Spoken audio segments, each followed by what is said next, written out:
Zinir, Gonteus, Kotix, Owara. Long ago, the four ancients created a world in harmony.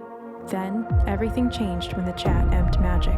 Only Kelnor, master of good vibes, could stop them, but when the world needed him most, he vanished. 2 years have passed, and four adventurers have discovered a conspiracy, a company selling magic. And although their roleplay is great, they have a lot of XP to earn before they're ready to save anyone. But I believe they can save the world.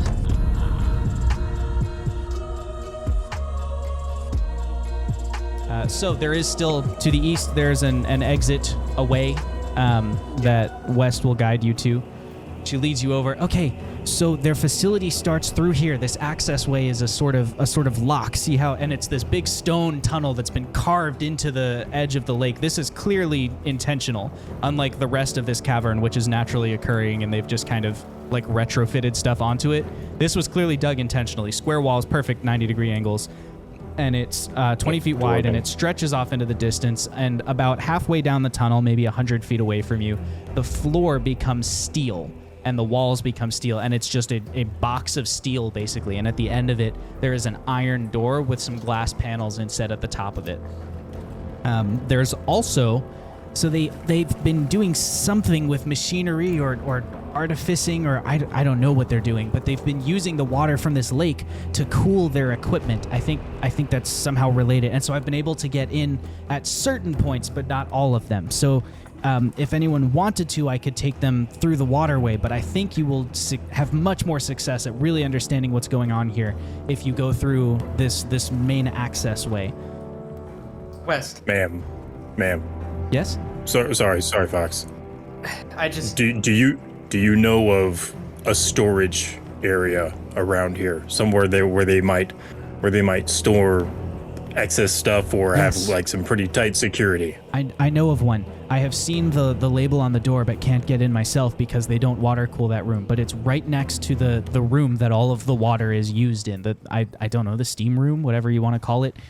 If you go to the lower level, there's 2 floors. If you go to the lower level, and if you take the right entrance, go to the lower level from the right side, then you can go in through that steam room, and the next room in will be their storage facility. It says storage on the door in big letters. Is this area guarded, patrolled? What should we look out for?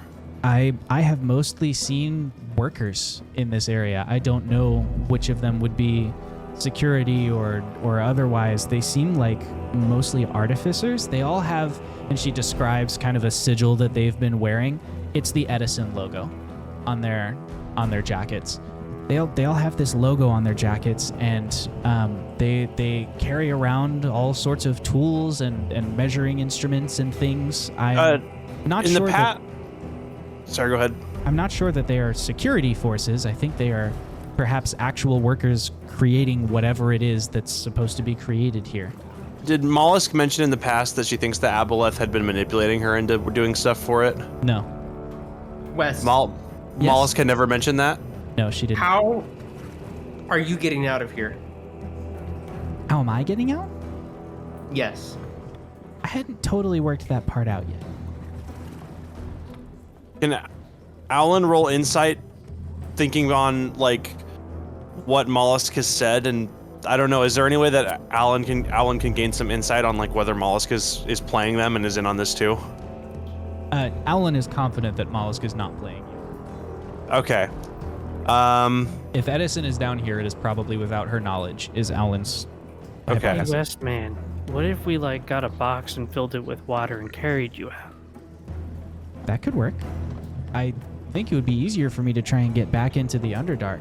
It's just that, the entrances are all known to the Underdark from here by the Aboleth.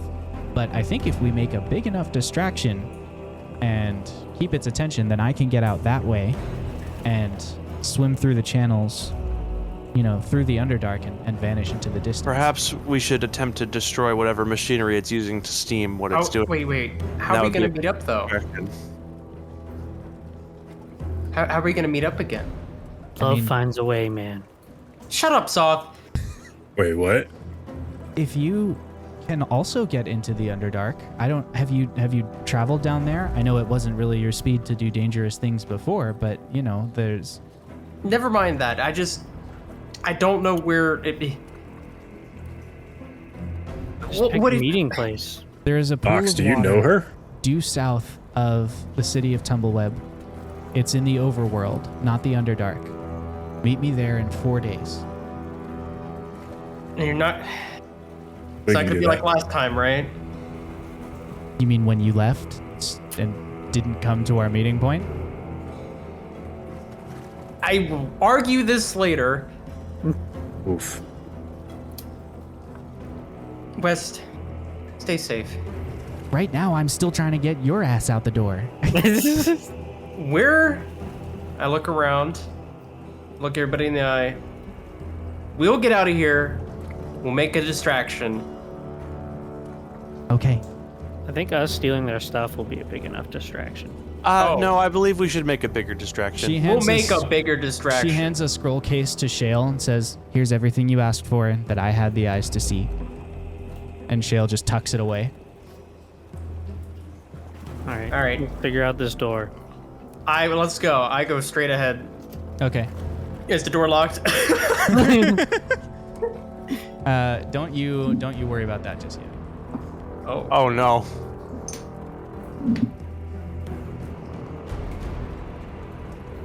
Give, What? give us just a moment, kids. Give us Were just we a all moment. played? Give us Played by the DM? Is us this just a just a moment, short kids. rest moment, kids? Nope, this is not a short rest moment, kids. Oh. Well, I mean, I guess you can stand in there for an hour if you want, but I'm gonna have to roll and see if anything happens to you. I'm not doing that. Shh. No. I could use a something if we can manage it, but just put that on the table. I mean, if you do nothing more strenuous than walking and talking for an hour, you get the benefits of a short rest. So I suppose if they can just keep you safe enough to do nothing more strenuous than walking or talking for an hour. You heard the almighty. Jeb's the priority right now. I don't know that I would go that far. Okay.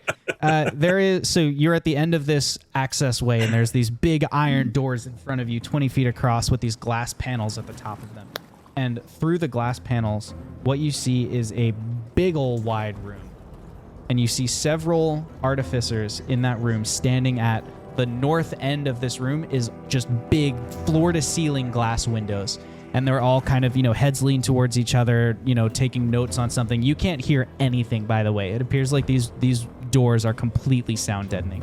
So you don't hear anything from this room. They are watching something through the windows. One is idly fidgeting with, a little bit of a lock with like an improvised pick. He's just playing with different mechanical things. They seem kind of on edge, but they're very focused on whatever's happening beyond them. And the room itself is full of chairs and tables and conference meeting spaces and things like that. It almost looks like some kind of like an observation deck type thing. That's sort of what it appears to be. So that's what you see through the doors. The doors are not locked, and when you poke them just a little bit to see if they move, they slide absolutely silently on their hinges. They're like perfectly machined. I'm gonna hold a hand up. And It gives you a high five. I grab it and hold it. I sigh. I shake him off, and I go forward silently as I can.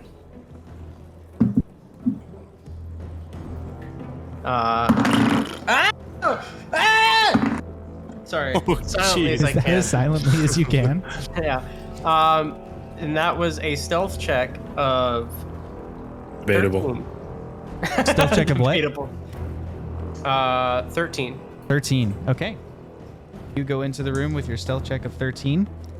And so now inside the room again, lots of conference tables and things.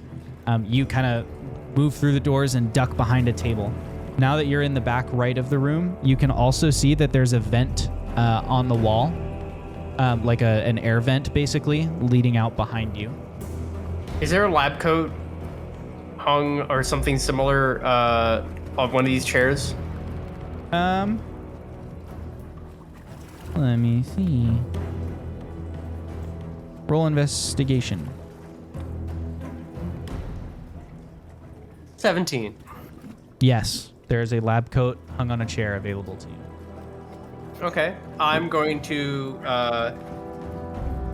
What are the races of the people in lab coats? All varied. There are several dirt folk, but there's also a tiefling, there's also an elf, and there's also a human. I'll change to a tiefling. Okay. Put the lab coat on. I'm assuming it's a medium-sized lab coat.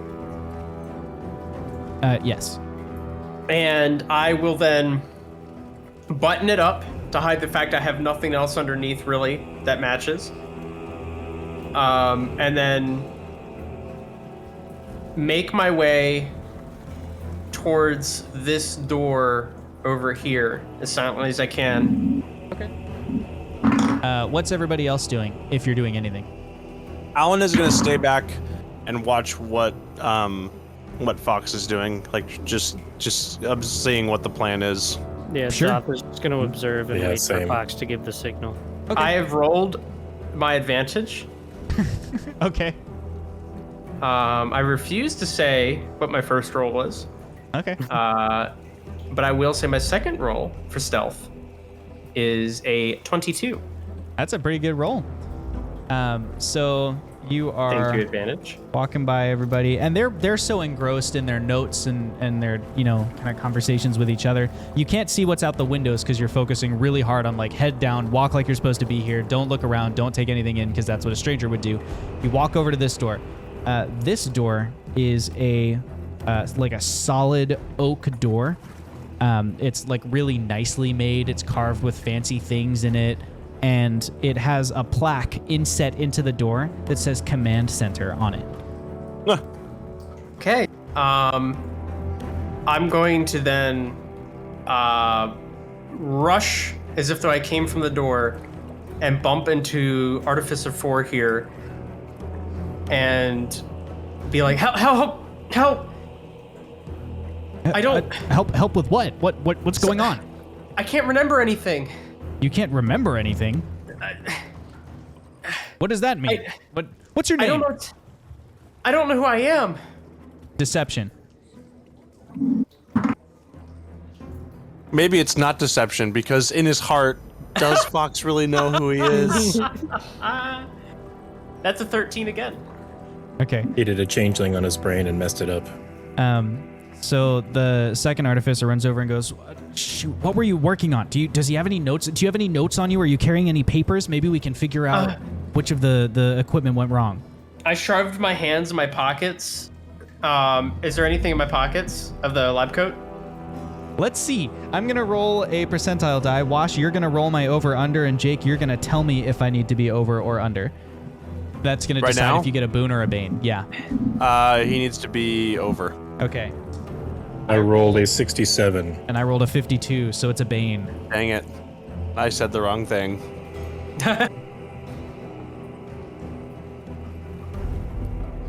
Okay, what's Bane? I'm reading.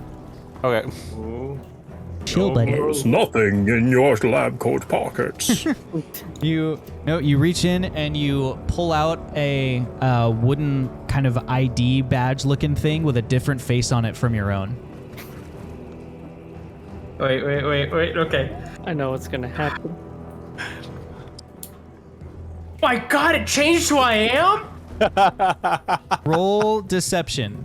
It's a good gambit. All right. Oh, that's an 18. Who am I? They look at each other. This isn't my skin color. We've never seen a malfunction go wrong like this before. Let's see if we can find out what you were. Well, I don't even know what to do. Do we try and solve the problem? Do we just get him water? I mean, sometimes people just sleep it off when the equipment goes wrong. What were you working? Maybe we should ask him something that like he'd only be able to answer if he was working on certain pieces of equipment. And one of them looks at you and begins saying something math. It's like, what's the answer to Pythagoreans? And just like launches this huge equation at you, and then I'm gonna run puts up his to- hands on his hips. I'm gonna bull rush past him in my panic fury. Go to Artificer 1 and be like, Kyle, is that you? Kyle? No, I'm Thompson. Where's Kyle? None of us are Kyle. We're trying to take notes, dude. What's wrong with you? This like quiet conversation over here hadn't even noticed your first encounter. The other 2 artificers run up behind you and go, he's not well. Something's gone wrong with one of the assembly lines downstairs. I think he's switch over to the glass. I'm guessing this is glass, right? Yeah. I'm just start bounding like Kyle. Looking through the glass as you pound on the glass, you can see. You'll have to zoom out a little bit to see this because there's a second floor that's right now. But you can see the giant assembly line and manufacturing room, and there are conveyor belts upon conveyor belts with all manner of strange pipes and these boiled leather ropes leading up to machines and artificins, and they are just absolutely churning out these humanoid. They're like the auto gnome that was protecting Mollusk Manor, except instead of a gnome, it's like a spiked dragonborn. Like it's like they've just taken all of the different natural armors and strengths of all the different races and tried to slam them together into one being. And then there are assembly lines with different weapons coming off of them. And you even see a couple assembly lines that are making things that you have you've never seen anything like it. They're these small, thin, dark metal cylinders with weird wood protrusions coming off of one end of them and like a strange kind of hook coming from beneath them. Just all kinds of crazy stuff happening in this assembly line. And then you see a whole fleet of whitecoats who are, walking around and kind of supervising what's happening and making adjustments and tweaks. As the things are finished being built at one end, like the far end of the assembly line process, one of the whitecoats walks up to them in turn and pulls a lever on the back, and the creatures stand up, pick up one of the weapons off the assembly line, and then walk out of a door to the west side of the assembly line room. I'm going to, I'm assuming they're still like, kind of like, what the F's going on? Yeah, the right? other artificers are very confused, but they don't seem particularly suspicious of you. I'm going to shove my way politely but quickly, kind of like when you're in a crowd and you're just pushing on people's shoulders. Okay. Towards this door. Left door? I gotta get to Kyle. Kyle's arm's is broken. gonna whisper to Alan, "Is that her cue?" I was actually about to say, can I roll Kyle's arm's broken as thieves can't? I mean, And hope to Zoth seems God- to have already figured it out, so Oh, we'll okay, just say then- that you guys have the Yeah. synergy. Nice. Also, Matt, I want to point out, I explicitly asked you, did Fox teach him any thieves can't, and you hard. Oh yeah, know no, that. I know. Yeah. Okay, This wouldn't be necessarily thieves can't. This would be the one time. This like the one thing I taught you is. Fox, This are just you means pushing through the go. door, or are you just cueing him and going to the door, like waiting for him I'm to come? pushing through the door. Okay. You push through the door into a small conference room. There's a long wooden table, a handful of chairs. Nobody is at them. Okay. The rest of you, what are you doing? Zothkug will sneak to the first door Fox went to. Sure. Over here. Oh, interesting. Okay. Oh, the first door Fox went Zoth to. roll That's stealth. smarter. Okay.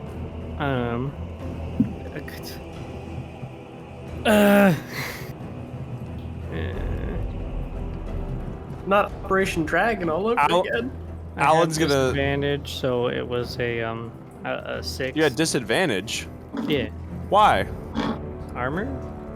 Oh, dang. Okay. I'm wearing scale mail. Okay. Okay. What are you doing now? Can Alan? Okay, it was 5, 10, 15, 20, Oh wait, hold on. Let me put myself where my move actually. 25, 30. Alan is going to. Sorry, I'd be with 30 feet. Oh gosh. I'm gonna try to follow Zoth and then see the ventilation and just kind of like try to dip off into it. Yep. You can dip into the ventilation duct. That's fine. Do I need to make a stealth check? I'm sneaking. Only if you're trying to be particularly stealthy. Otherwise, you'll just take 10, and that will be the DC for the others to notice you. I will do the stealth, and I got a 17 plus some stuff. Okay. Yeah, you're pretty sneak. Especially when there's an orc wearing armor 18. moving in front of you. Yeah, say, but Zoth Yeah, for real. was not. I'll hide in his jingle jangles. Most of them are. Most of the artificers are still looking at Fox, but the one closest to the back turns around and notices Zothkug, and he's like, he opens his mouth to say something, but it looks like Alan has moved to interrupt him. So I'm gonna. He doesn't get his word out before Alan moves. I think Alan. Okay. I think Go Alan sleep. is gonna. Oh, what is he gonna do? I think Alan is in this weird thought process where he's like, I don't want to just straight up attack, but I also want to somehow distract a lot, but without arousing suspicion towards me or just some suspicion, but not Murder. I don't know. I think Alan is gonna Deep underground, there are no witnesses. attempt to trip himself and trip Artificer 5, if that makes Just sense. like fall into him. Yeah. Roll performance. Fancy meeting you here. How Yeah. convincing you can make this. Roll performance. Okay. The beginning of a beautiful relationship. 15? An angel fell into my arms while I'll at roll work. an insight for them. I kid you not, 8 and 12 are the two closest ones. The artificer looks at you and catches you, and he goes, "What happened to you? Alan Are is you pretending. Alan is pantsless? pretending to be unconscious. What?" He's They're very confused now. They're like, "This is not. Something must be going on the manufacturing level. Go and get help." And they send two of the artificers to Wait! go and get help. One of them The runs planes out. are converging. What? The planes are converging. What? Are you just trying to distract them with like techno babble? Yes. Roll deception with disadvantage. These are like the best of the best. If you run through any doorway, the planes could destroy you forever. That's 11. Yeah, this artificer pushes pretty past you, convincing. and another of them looks at you and goes, "What are you talking about?" And he's starting to look skeptical. Artificer 5 is still lowering Alan to the floor, like, who in the heck is this guy? Jeb and Zoth, what are you up to? Zoth, you have made it going to for the this door. door, and Jeb, what? I guess, are you going through the door, Zoth, or are you just going to push it open? Yeah, Okay. and I'll close it behind me. Great. That's While very the polite of madman you. is yelling in the corner and the man just fainting out of nowhere onto somebody else. The orc noisily opens the observation deck doors. As he opens the door. You find your way into the command center. The command center is dimly lit by the glowing of various ciphers being fed by hoppers mounted to the top of them. A large table at the center of the room bears a map of all Urada with several runes overlaid on it. First, the decagon that you've already found that is centered on Tumbleweb. But on top of that is the spiral of the golden ratio, with its tail spiraling away to the east. 4 points are marked along that ratio. 1 in the corridor of Acid Rain, 1 at the old Eos Lore Foundation library, right where it fell, 1 in the Umbral Sea, and 1 over Nowood at the very end of the tail of that golden ratio. Each of these points is marked with a lightning bolt symbol, and with the exception of the Acid Rain marking, all of the lightning bolts are pulsing in a gentle seafoam green. The inner part of the golden ratio seems to connect these locations to the decagon that is surrounding Tumbleweb exactly. The walls of this room are also covered in ciphers of a variety of strange pipes and boiled leather, ropes, and other artificers' machinery that you don't really recognize. There are also a number of chairs that you could use for partial cover. There's nobody in the room, and the room is only lit by the glow of those ciphers. There are no actual lights or anything like that in there. Jeb, I'm assuming, are you also like following him in the vents? Yeah, he didn't go through the vents, did he? Not yet, but I mean, you can. We're Yeah. not in combat, I'm gonna- so you can kind of do. Yeah, I'm just gonna dip into the vents, Okay, and like try to cover some extra ground. sure. So you can also find your way to the command center. The other end of the vents leads back to the, back to the lake room. They're actual air vents, so they lead back to that room to circulate fresh air from the city of Tumbleweb. Okay. So this ventilation gets you into the command center. Meanwhile, over here, Fox is yelling stuff. One of the artificers is looking at him a little confused. One of the artificers is with Alan.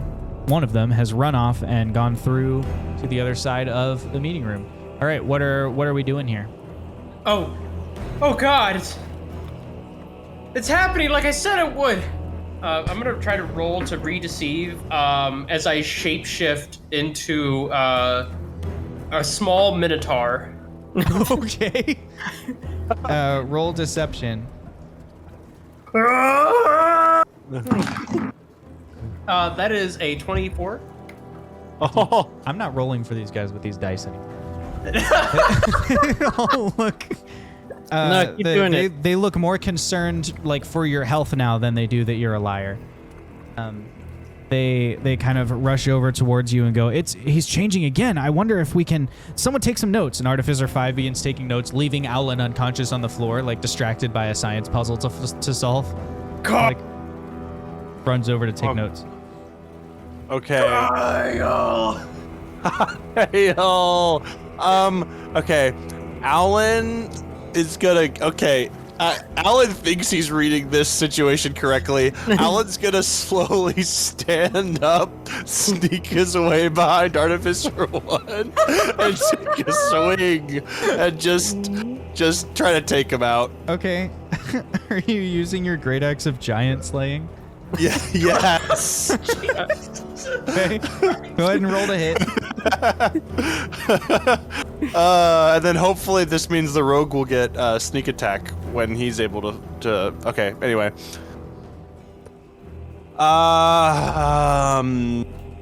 Natural 1. No way. Roll again. Confirm. Oh no. So you walk up to him and you like rear back with this great axe and you swing it as hard as you can just as Artificer 1 crouches down to examine the fur on Minotaur Fox. And so your axe swings right through the space where he was going to be and just barely glances off Fox. So it doesn't deal the whole damage because it's outside of your actual range, but it's like the follow through of your swing kind of leads it over and he just takes a d6 of damage. You can do the honors of rolling it, Jake. Taking a You D6, took right? 4 damage. Took Sorry. 4 damage.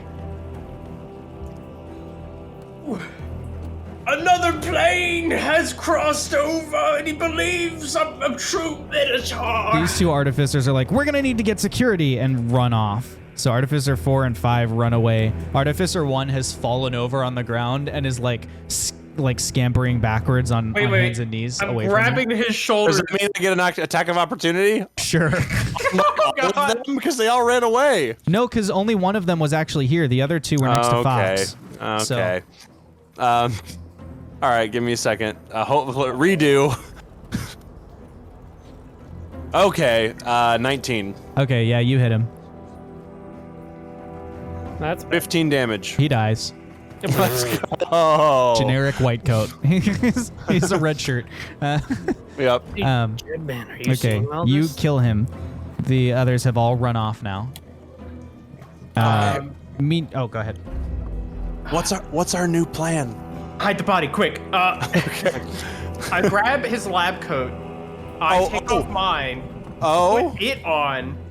Smear blood all over myself. Shapeshift into him. Not where can I, and then Alan grabs yours. I Your mean, old if you lab want coat? it. Alan grabs your old lab coat, drags the guy over to the vent, stuffs him in the vent. All right. Yep. I lay on the ground, pretend to be dead. Alan stuffs the body in the vent, and then, Alan's gonna pretend to be Fox's character shifted into another plane where he looks like a barbarian guy. Okay. Okay. What could go wrong? What could possibly go wrong with this plan? Alan's gonna stand above Fox like, Alright. no, why? Like, There's no one else in the room. You're just raving to Fox. Alan, okay? I need you to keep this together, okay? Kyle, obsess over him. You don't know why, Jeb but and he's Zoff, what are you up Kyle. Hey, Jim, man, do you see all this? Yeah, it looks like I took the long way to get in here.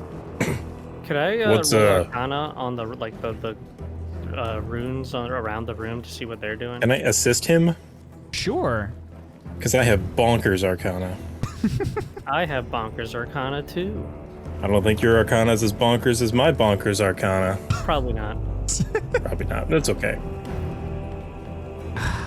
Boys, always comparing bonkers. I got a 14. Oh, I didn't like that. Excuse me?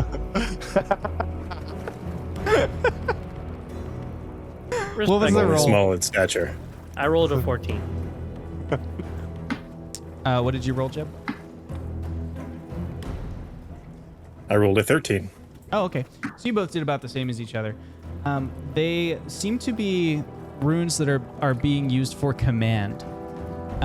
Like not necessarily just the command spell, but I mean literally to command things. So like some of them are the command spell where you send a direction to something, but others seem to be scrying through the eyes of the machines that are coming off the assembly line, and others still seem to be like you can actually pilot the machines, like override where they are and make them walk in certain directions or whatever.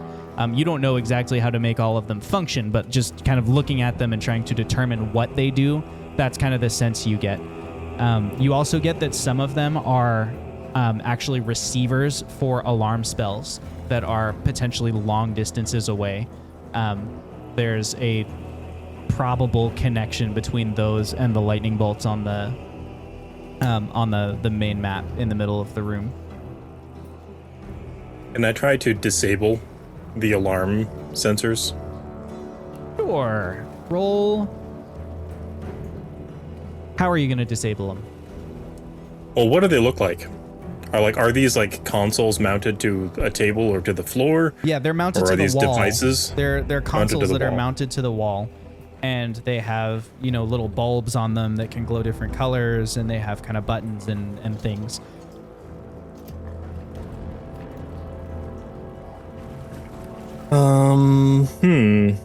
And the construction, like this whole place is metal, right? Yes, the whole place is like steel. Can I try to make like an Arcana check to see if I can figure out how they operate, so that I could? I mean, because if it's able to be turned on, maybe it could be disabled. Sure. Like I'd like to approach it intellectually. Yeah, go ahead. That is a 21. 21. You're pretty confident that some of the boiled leather ropes that are like wrapped around and kind of tied at the bottom of it, they seem kind of instrumental into it working. Like if you could find a way to sever one of those or maybe pull it out or, you know, something like that, then it might stop the function of the alarm, but it would be obvious. The other way that you find to disable it is you could try and remove the front panel and then rip out the other end, like the wire continues into the panel. So if you could sever it inside the panel, then it might be hidden that it's not functioning. Do I see an obvious way of like You could just taking it pry apart? open. Yeah. Okay. Well, I do I would like have. to assist him. Yeah. You have an orc. Yeah. He could pry it open. I'm not that strong. I'm not that strong. Yeah, I've got a hunting knife. I'll use my hunting knife to see if I can pry it. Hey, Okay. Azoth, can you like help me like twist man. on this thing? I got you.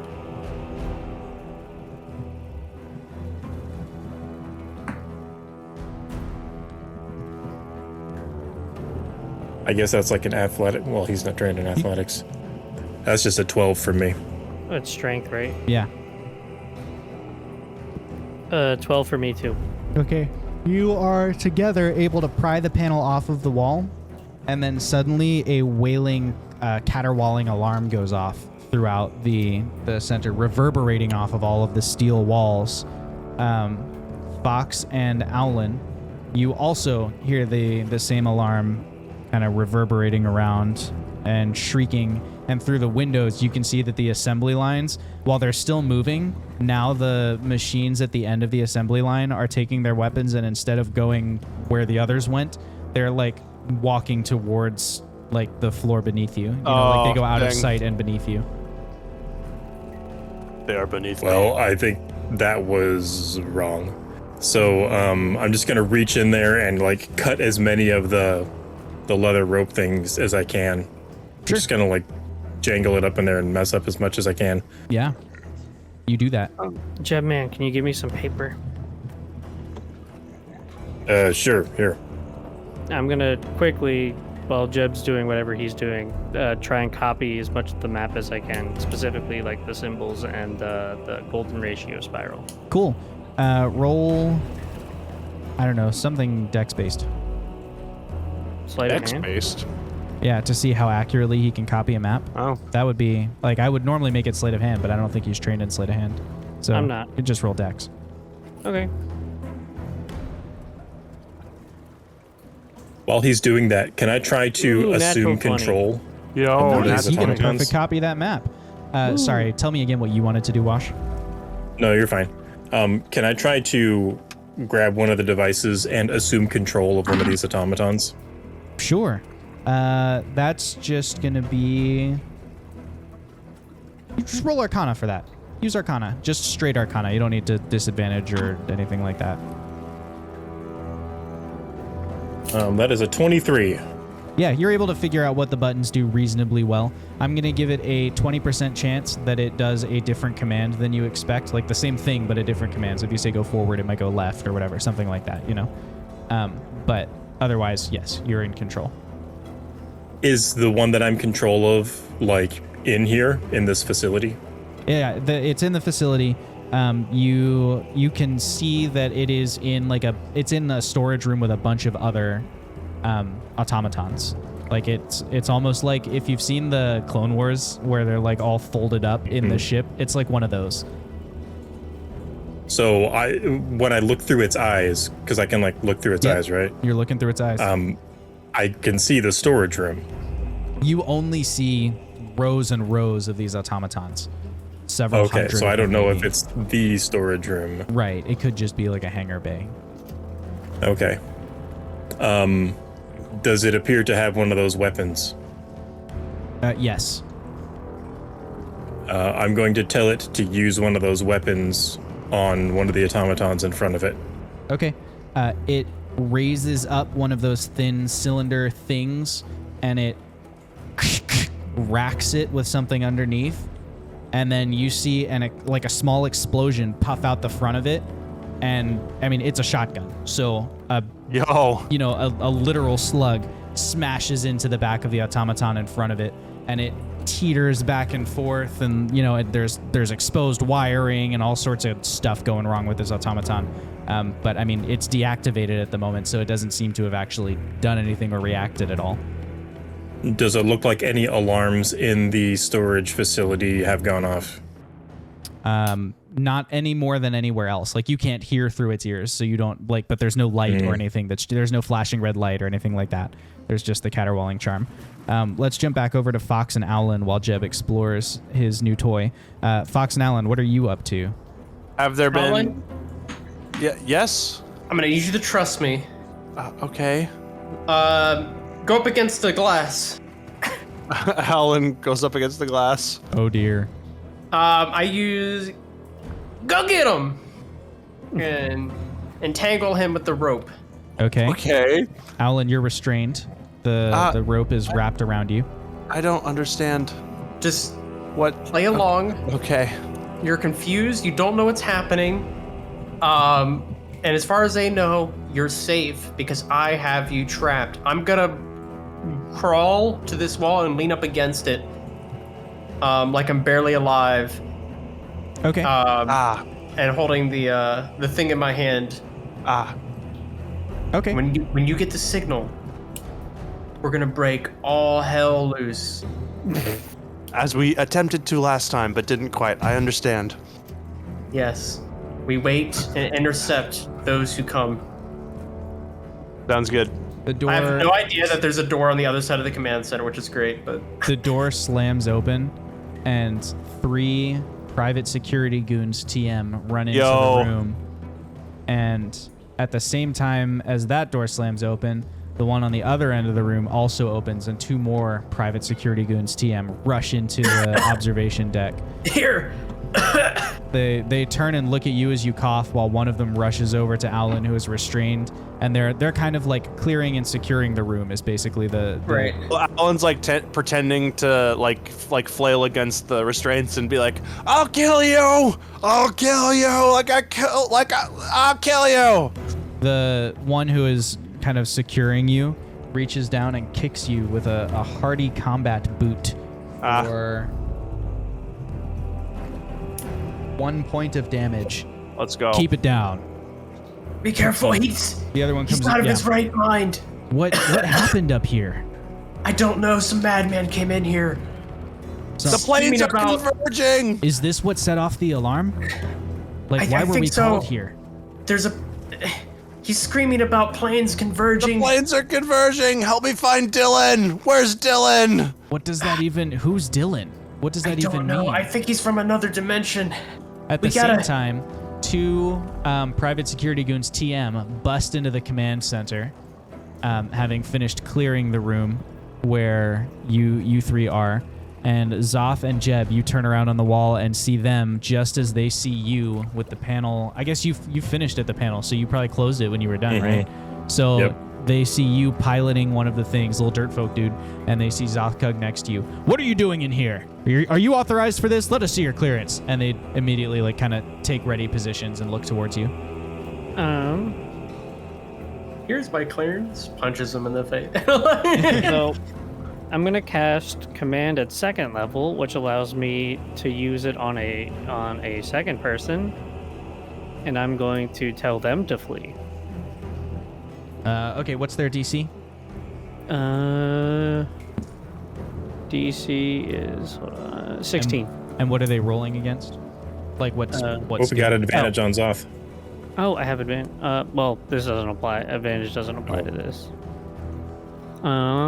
They are rolling a wisdom saving throw. Okay. One of them turns and runs back into the observation deck as far as he can go. The other one looks at you and goes, "Did you just try and use magic on us? Like real magic?" And he takes a step towards you. Who are you? Who are you? I am the private security goon who responded to the alarm that was set off from this floor of the facility here. And I'm asking you to show me some identification. If you don't, I'm going to assume you're a threat. Zoth looks down, pats himself. Must be in my lab coat in the observation deck. Deception with disadvantage. It was in my other pants, I swear, officer. I'm gonna cancel out the disadvantage with the advantage. There you go. Chat, the company is Private Security Goons. Like, that's the name of the company. So they are goons. Yeah, Private That's Security a Goons. 14. 14. He looks at you and he goes, "No, you didn't. You don't work here. Come with me." And he steps towards you and puts an arm on your shoulder. I cast Frostbite on him. He has to make a Constitution saving throw. He rolled a 4. How'd he do? Not good. And he takes 6 points of cold damage. He and he pulls his hand back and he goes, "Your boat threats. They're in here!" He calls really loudly. Could I get another action after that? Sure. I'm gonna cast Hold Person on him. Okay. That's another Wiz saving throw. What did he need? 16. Well, his 7 wasn't better than a 16, so he's frozen in place. In the other room, through the door, Fox and Owlin, you both hear one of the goons go, "He's in here!" And then the guys who are in your room all run back towards the door. Hey, it's already happened! Don't go in there! You have Convergence! They're converging! Dylan is here! Could we run through the door before the other guards get here? Sure, yeah. You've got time for that action before they get in the door. So you're going to go out the other side of the command center? Yeah. Yep. All right. What could, Are you what could coming with me, possibly go Jim? wrong? You find yourselves in a stairway. It's a long stairwell, but it's actually half the length on your map because it wraps around, and then the next floor is beneath where you are right now. Okay. Meanwhile, on the previous floor... Can I roll to intimidate? Oh, yeah, sure. Can I just yelling technobabble at them? Sure, but roll with disadvantage because you don't know any technobabble. You grew up in a hippie commune. Yeah, I'm just yelling planes and converge. It's just those words over and over again. That's what Alan's already saying. The converging planes are converging with convergence on the planes. You don't understand! Horrors above your comprehension! You could be flayed alive and you wouldn't even know it! What'd you I rolled roll? a 15 plus my deception. And I'll have you know that's a plus 8. Dang. So that sounds like a 23 to me. Okay, so 2 of them stop and look back to ask you a question. The other one's like, he's just yelling nonsense. Something's affected his mind. I'm going to go check on it. And runs this way to get to the door. But he's one of the ones from further away, so it'll take him a little while to get there. Okay. Zoth and Jeb, you going down the stairs? Do I see anything loose in here that I could force, like pry this door shut with, like force it shut? I don't know. Do you? Tell me about the scene you're in. Build the stairwell. Build the stairwell. Like I just want to find some loose pipe to kind of like jam it in like There are definitely the some door pipes handles. on the walls in like a machining facility stairwell. So you could probably rip one of those off the wall. Yeah, let me rip one of those off too. You probably will need Zoth to help you do that, or you can roll strength. I'll help. Okay, well if Zoth's helping, you don't need to roll. So you guys pull the pipe off the wall, and you're just gonna jam the door with it. Yeah. Yeah, just kind of like jam it in between the handles of the door. Okay. You do know this means that Fox and Alan can't follow us. Well, I think all of those security goons are a bigger problem. And we just locked them in with them. Well, we can still talk to them. Alrighty. Well, let's continue this way. There's no use in waiting here for our demise. That's right. Damn. Get abandoned. Going through the door at the bottom of the steps. There are. To be fair, Alan is under the impression that our plan is to go the opposite way, so we would have abandoned them too. You find yourselves in the power center. Don't tell them the truth. Pipes, boiled leather cables, and rippling waves of heat cover the walls of this space. The floor, too, is covered by large, cube-shaped ciphers pulsating orange along the seams and from within, each of them with pipes and cables like tentacles stretching across the floor towards the walls and joining those covering the space. From the east wall, where you entered, a small aqueduct of iron has been constructed, and it weaves across the ceiling, depositing water on each of the large ciphers, as well as directly onto the pipes covering the walls. The resultant humidity as the water evaporates to steam permeates the air with a thick mist, making it difficult to see more than 10 feet in front of you. The floor is difficult terrain, covered in pipes and cables and slick with moisture. On the west wall, a 15-foot wide door of corrugated brass bears the stamped label Storage and Armory. We found it. Okay, so I didn't get to tell everybody, but when I disappeared there for a second, I slipped into this place called, it's kind of like a place between places. And you know those little light things we saw, the little will-o-wisps, right? Yeah, man. I actually saw their bodies. They're fallen heroes, and one of them was this shaman-looking elf guy. I'm not sure. But they were all holding the aboleths back. That's how we got out. And he mentioned that that we need to look for the scepter and the lore in their storage facility here. Like the aboleths tried to lock this stuff away. I don't know what the scepter is. I don't know what the lore is. But we'll find it. But they're locking it away because it's the only thing that can stop them. All the more reason to go. Meanwhile, on the observation deck, Fox and Owlin, you are now alone with the three security goons who you convinced these guys that it was scary. So like, tell us more. What's happening with the planes? I gotta. Wait. I've got to stop it from happening. There's so much power. You've got to stop what from happening? What's the threat right now? I'm sorry, no offense, but it's beyond your understanding. If I don't shut down the power converging, it's feeding off of this plant. We're all gonna be wiped from existence if we don't stop it. You will all be wiped from existence if you don't stop it. Shut up, madman! But he's saying what you're saying. Yes, but he's not helping by scaring us all. But I want everything to get destroyed. He's trying to save you. This guy's creepy. Can we just put him down? Like, here, let's just. No, wait, he's suffering from an ailment. The one closest to Alan truth. whaps him with the flat of his blade, God damn it, he knows the truth. We dealing need him. 4 points of damage. Okay. If he dies, we all die. Roll deception again.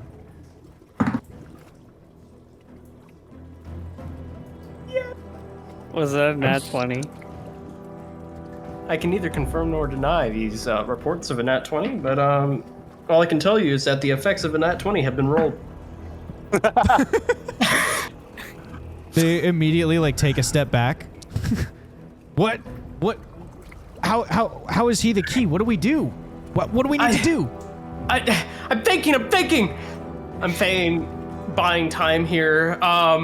Throw him in a volcano. You're we not gotta- there. I know I'm not.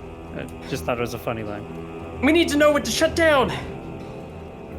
What?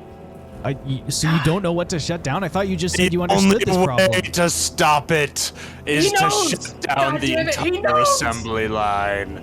We will hijack your automatons and use them to destroy you. Jesus, he's coming from a plane of spirits. They're planning to invade and they're We going to overtake all the plan to invade automatons. and take revenge on what you've done to us using your creations. But the whole point of these creations is that they don't have souls. They can't be controlled that way. But can't we if they use the quantum can if we use the quantum entanglement. Okay, meanwhile, downstairs, Zotkug and Jeb are in the power center. You are just trying to figure out what to do next when the door to the armory and storage center actually opens from the other side, and several artificers come rushing towards you with different weapons out. Not like they were here to attack you, but like they were headed upstairs. They stop short at the sight of an orc on the other side of the door. These are like shorter people, gnomes and dwarves and whatever. So it's pretty, it's a big old something. They like stop and look up at you and go, who are you? What are you doing here? I'm extra security. I came here for weapons. He's not extra security. We don't use auxiliaries. And two of the artificers leap towards you to try and like bind you with some kind of contraption that they're holding. They're going to make grapple checks against you, which you can oppose with a dexterity or, I'm sorry, an athletics or acrobatics, your choice. Acrobatics is better. Okay. Nope, that's a 4. Yep. So the two of them leap on Zothkug and just pin him to the ground and fasten these manacles around his wrists behind his back. The other one walks into the room. They have not seen you, Jeb, because you're far enough back in the mist that they haven't noticed you.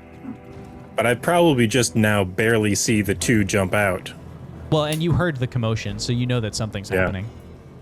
I'm going to take the tiny auto gnome that I stole from Elaine Mollusk's estate. All right. Does it look like it winds up, or is there like something that I could activate it? It 100% it winds up.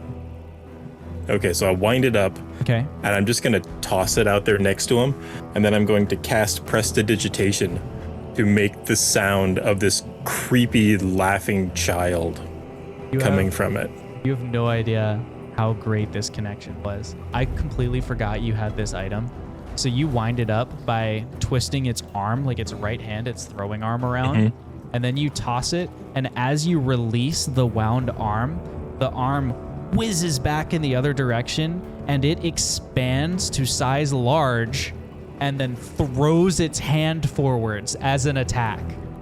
Literally. Wait, what? That's what this thing has always done. I forgot you had this. That's what it did before. Like, that's, so I got That's this big amazing. grin when you pulled it out because I forgot that you had that. So it attacks, and its hand just whips forwards and slams into the backmost artificer, knocks him prone, and he falls on the ground.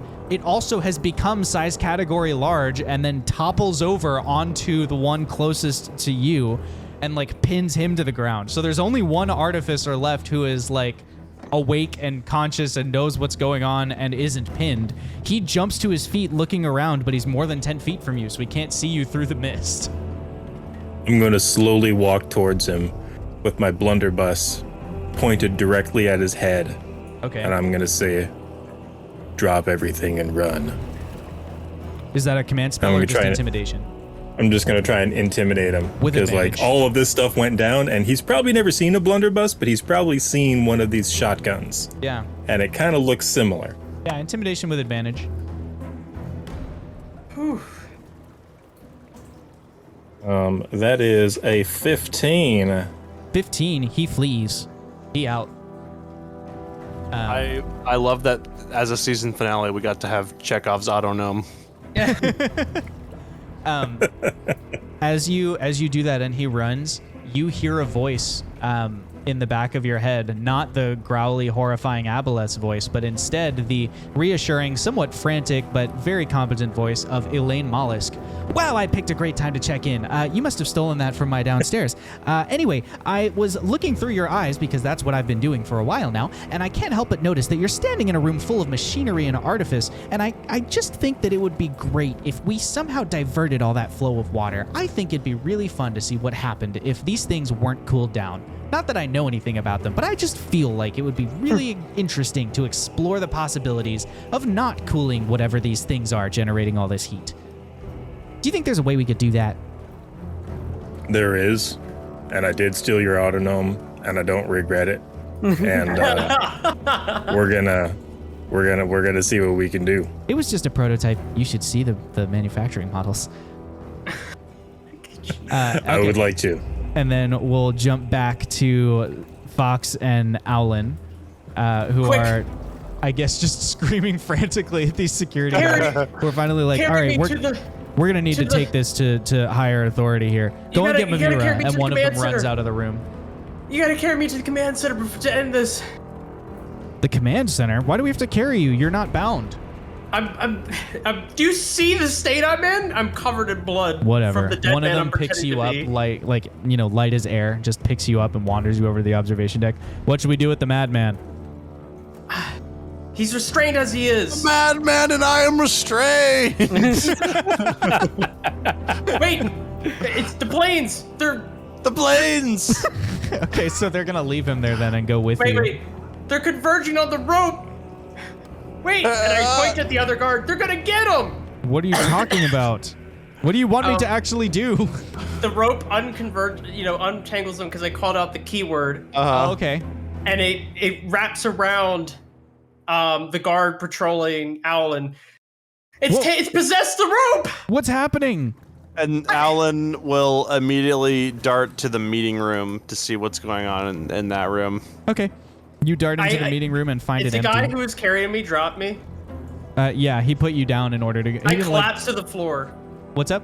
I collapsed to the floor. He didn't chuck you on the floor. He set you down. He's flopping dramatically. I'm flopping dramatically. Okay. You're flopping dramatically. Are you just falling unconscious? No, I'm gonna be like, I'm almost there.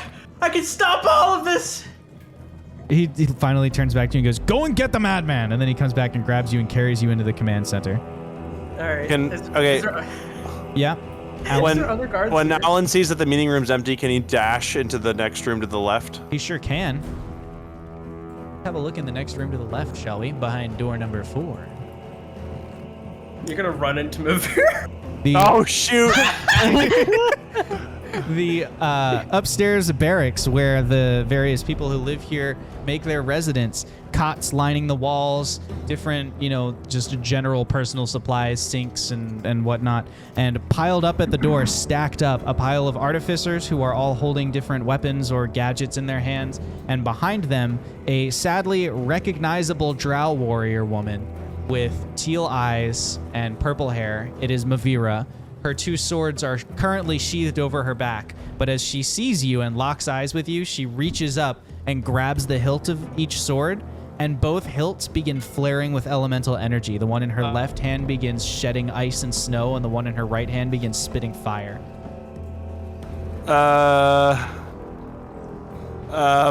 Is okay. I think Alan's okay with provoking an opportunity attack to take the other door instead. To turn back. To go down or to go back into the observation deck? To go down. Okay. You go south. This was the wrong door. Goodbye. Slam the door shut and hold it. Yeah, you go south into the southern meeting room. It's another conference room identical to the one upstairs. You lose track I'm of trying to what's think about. happening behind Yeah, you. I'm trying to think about space. That was 5, 10, 15, 20, 25, 30. So I guess Alan's only here in a turn. He if can he dash. if he gets it, yeah. Well, that was the end of his dash. If he Oh. gets another turn, he would like to see if he can dash down here and through the other end of the locker room or whatever, the barracks. Like, Oh, yeah. try to I see what you're saying. outmaneuver him.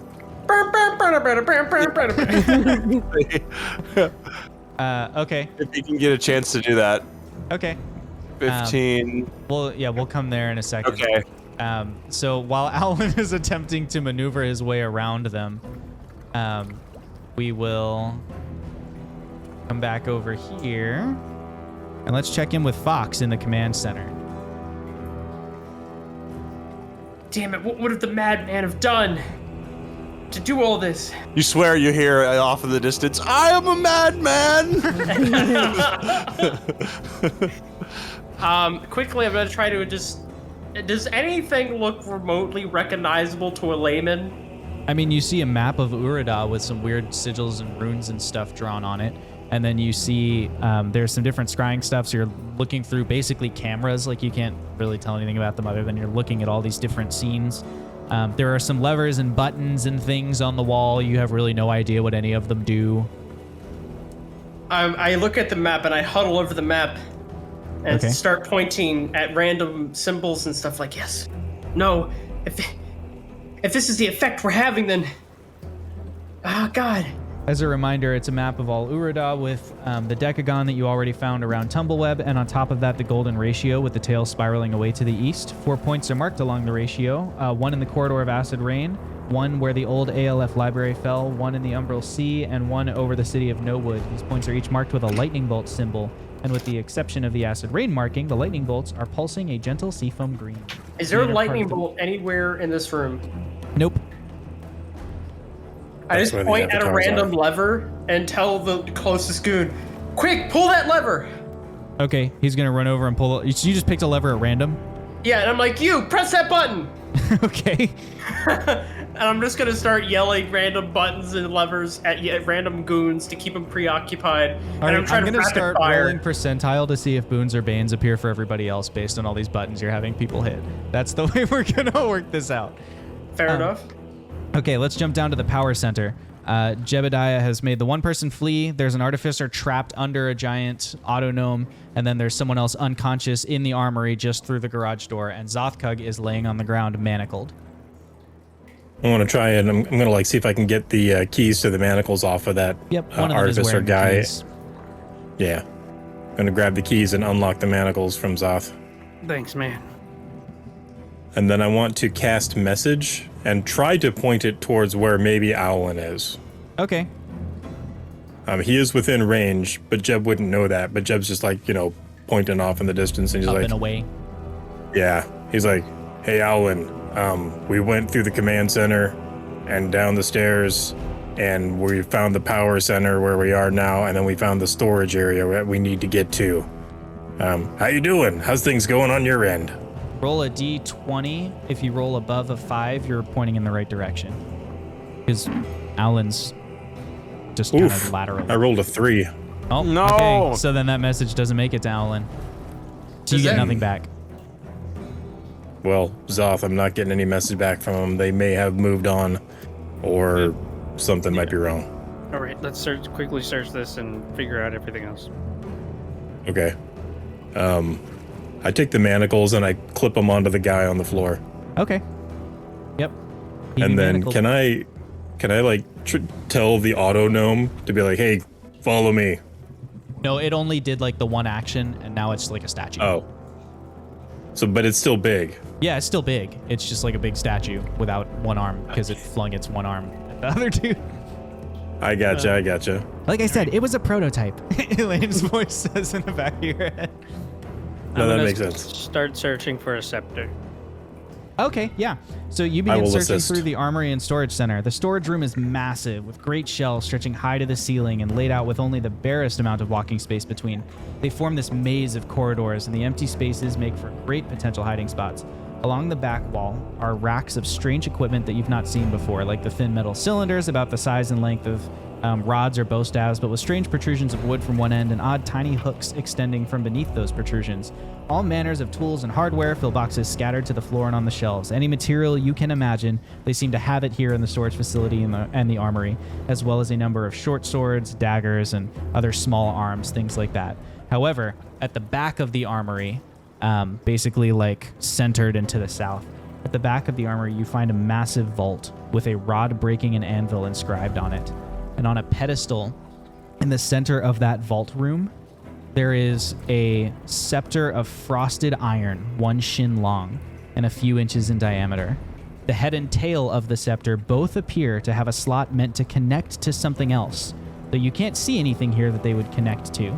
There's also a bunch of like papers and books and things kind of crammed into a box as if they were trash at the back of the room, mostly singed and burnt and, you know, kind of rudimentarily destroyed.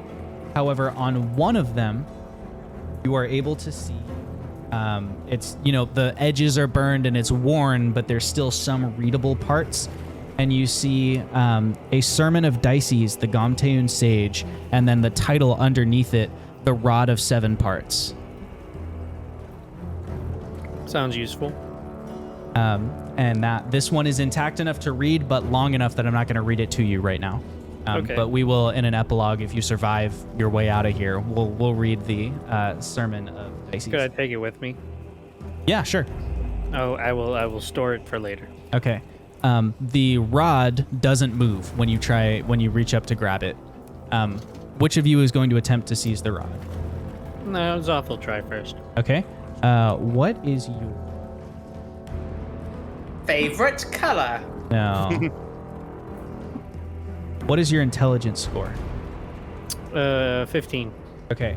You reach to grab the rod and it does not move. As your hand touches it, it's super duper cold and it actually burns you to the touch, and you take 2 hit points of damage from the amount of cold coming out of the rod. That's cool, Jib.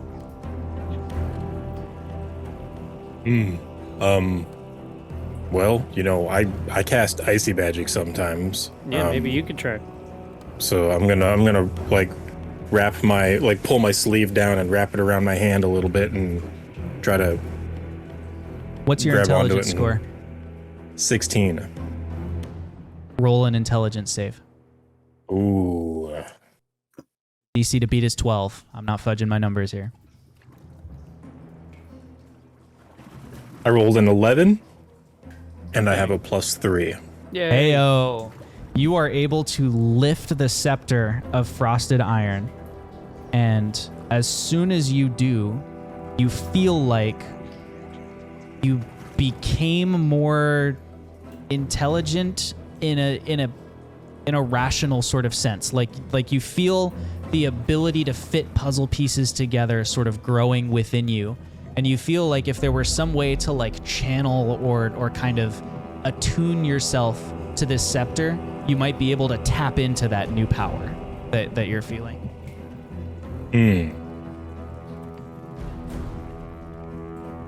All right. I'm gonna pull my sleeve back and kind of hold it with my hand. Is there no difference? Like now that I've kind of got it, No difference. Yep.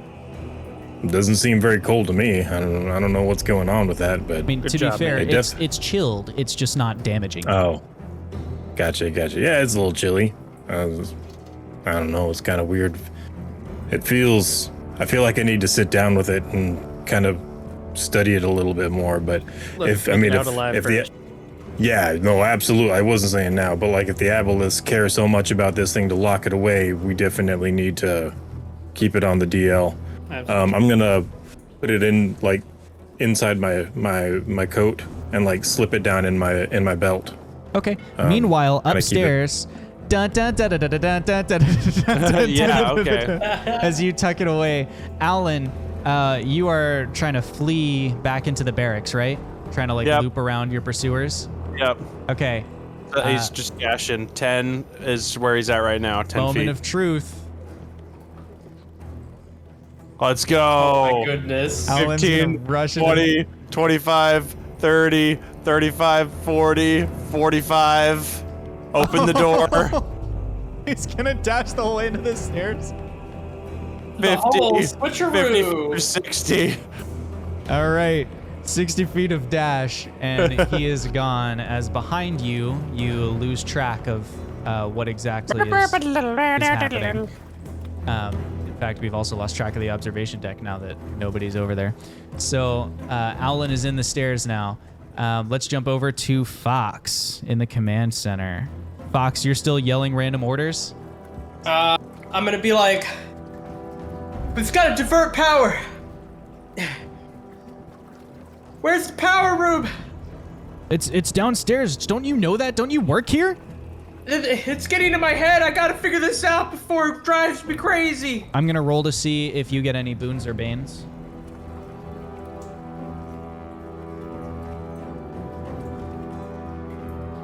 Really gotta use That's the title of this episode is Boons or Banes. Boons and Banes. Banes and boons and banes and boons and banes and banes. What is this chapter in the Fox, Jebediah Chronicle? you hear a voice in the back of your head that is not the Aboleth's. It's a female voice, and you've never heard it before. But it says, point your face at the wall. I can't see. Just look at the wall. Look at a wall, and I'm like, oh no, here the dreams come again. Just look at the wall. It won't take Alright. long. Just look at the wall. I start looking at different walls. Yeah, this must be what's generating all that heat downstairs. Get downstairs so you can turn it off. I start crawling and limping towards the stairwell. Okay. Meanwhile, downstairs, help. Zoth and Jebediah, you are in the armory. You have secured a chunk of scepter and some lore. What do you want to do next? You're still in the maze of shelves and storage. All right, we need to find a way out, right? We need to we'll get the just other guys continue- and we need to get out. Continue through the hallway? Which or through I mean- the storage room, storage and armory to the left? Okay. Do we have any like way of didn't you get like a thing that shows us the way out? Oh, Oh, he already used it. Yeah. Now he's just got a medal. It's like a participation Yeah. trophy. Gotcha. we had to go back the way we came, hoping that the guards left the command center, or we continue this way and hope there's a way that leads out. I'm gonna try for Owlin again. Shall I roll for that? I'm just gonna point like in a random direction about where he might be. Sure. DM? Yes? I tried really hard. But what's the likelihood in which it's gonna be back my turn? Soon. Soonish. You can, if you need to go to the bathroom, you can just go to the Okay. bathroom. Don't pee on your desk. I was about to be a crippled. This Good is luck. why Fox is actually crawling across the floor. Yeah. Okay. Go ahead, Jeb. I rolled a 14.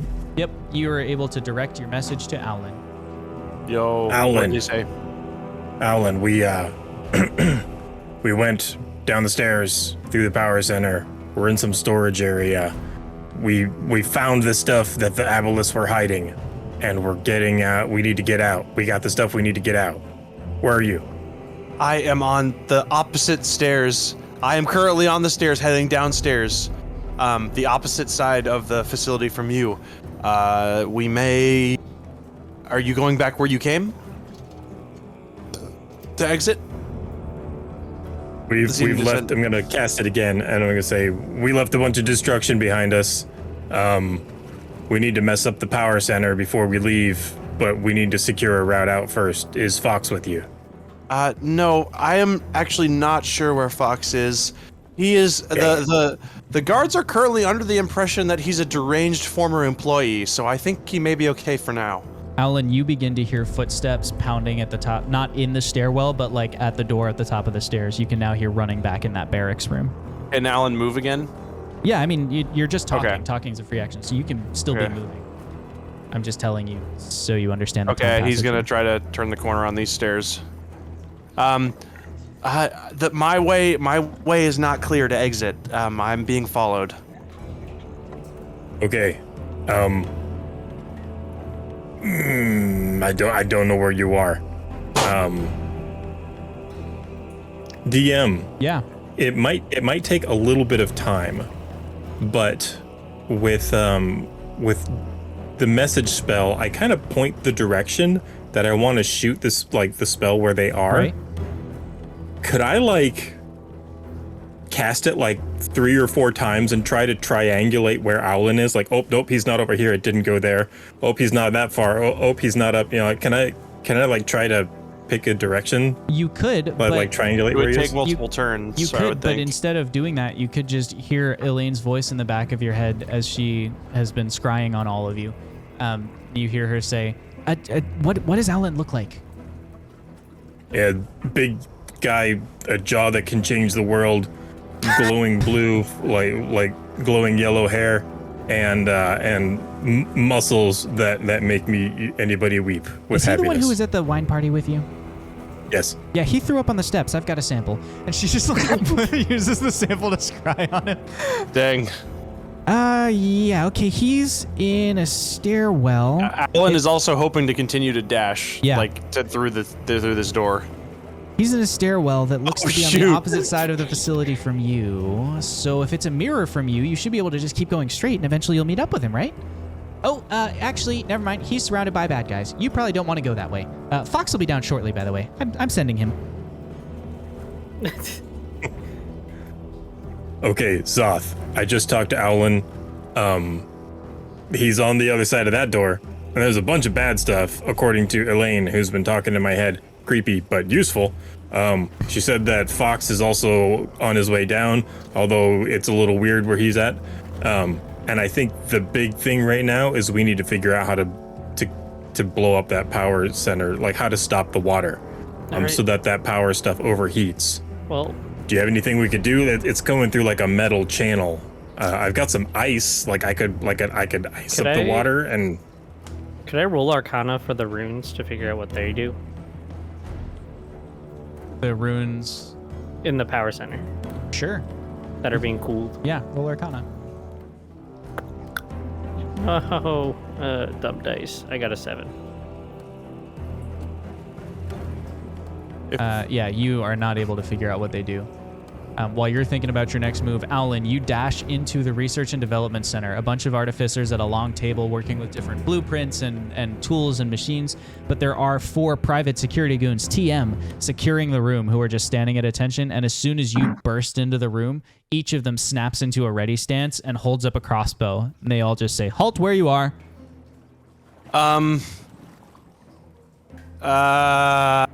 Alan is gonna do the Black Ops zombie strategy, which is run through all of them and hope to not die, and then create a herd behind him.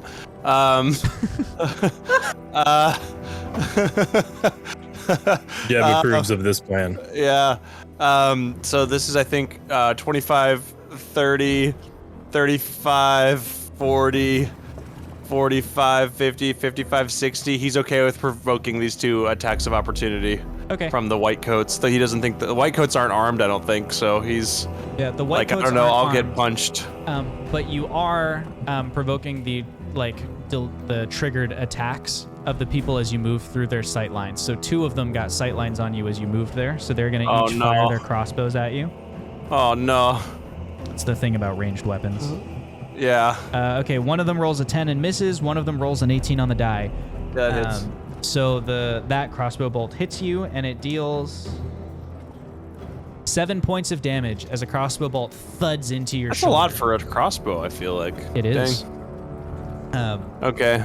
And that's the damage you take.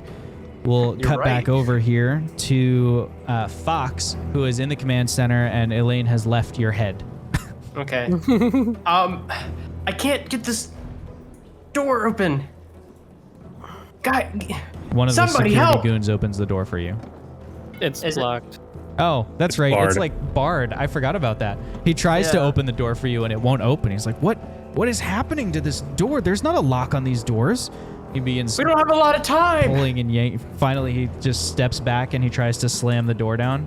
And he bounces off it and nothing happens. He rolled a 2. He just like slams his shoulder into the door and bounces off and doesn't You and accomplish you. anything. Get over here. Oh, we got it. Okay, Time for working this. together, the 3 of them are able to bust the door down. So bam, bam. 2 of them go through the door, and one of them goes, I'm going to go and check on the others, and runs back out of the command center. What have you do? Help! I can't come down the stairs like this. I'm gonna keep falsifying that limp. Okay, one of them will carry you. He brings you downstairs and into the next room where an artificer is pinned under a giant... Oh, he can't see that far yet. In the mist, all you see is an orc leaning over, like eyes inches away from one of the orange cubes, trying really hard to read and decipher what the runes on it say. Who's this? And he puts you down so that he can, attack Zoth. Wait! He's from the other plane to counter the madman! Roll deception again. You've rode your He's nat with 20 us. long enough. I don't think you understand my +8 modifier, Josh. I'd like to ready an action when I hear this. If I see like a goon come That's in. a 24. I have rolled almost every d20 I own to help these people see through your BS. This time, they rolled a 1 and an 8. Yeah! Isn't it frustrating? I only have 2 d20 left to roll. No, that's not true. 3 d20. I've got 3 d20 left here. So maybe one of them is my steel dice, though. So maybe those ones will screw you over.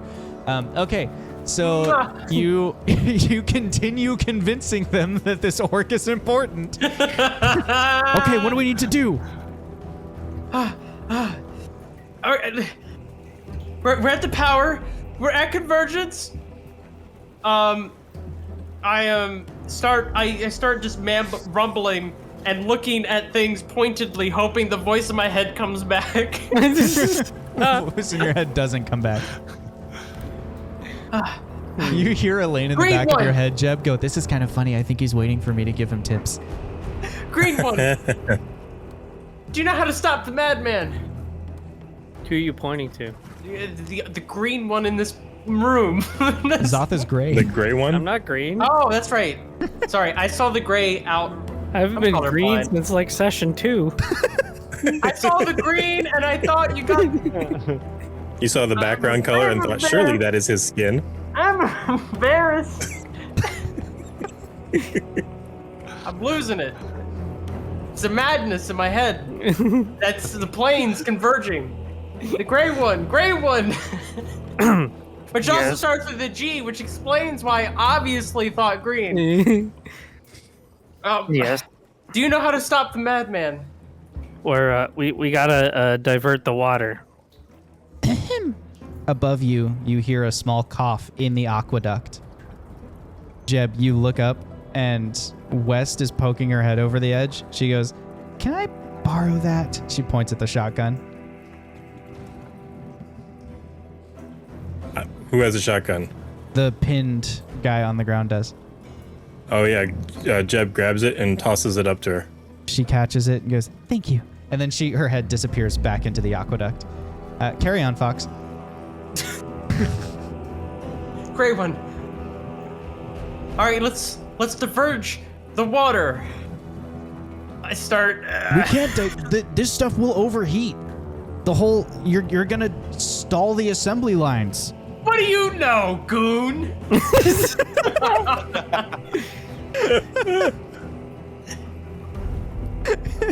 Clearly, if we double diverge and do the loop, that is the backup number 5, we'll be in the clear. Hey man, what would you rather? This entire plane be destroyed or an assembly line stop while we handle some things? And besides, like I said, we have a backup for this situation where we need to diverge water through another flow. It's perfectly safe, 100%. The guard's head explodes as directly above him from point blank, West just leans over the aqueduct and fires a shotgun straight down into him. Holy cow. He collapses to the ground, and behind him, the other security goon looks at you and goes, "What just happened? What was that?" The plane's conversion is mine before it gets to you. Okay, let's divert the water. What do we do with the water? Meanwhile, over here in the Research and Development Center, Alan, are you continuing your sprint? You could go up through that door if you want. Alan is researching and developing a way to leave. I think he's gonna. Has he seen the robots being assembled and all that stuff? Yeah. We were Okay. pushed up against the glass for a bit. Yeah, that's true. The thing is, Or above him? it is, but he's concerned about running into the robot factory and then having robots chase after him too. Also, can he see a way out from the robot factory? The door is not like there's no window in this door. So Yeah, okay. It's Did like he, a garage door. did he see like did he corrugated see metal. any did you see besides the ones that the robots were exiting out of, did he see any exits in the from above? Oh, yeah, the robots were leaving to the left, so that's one exit.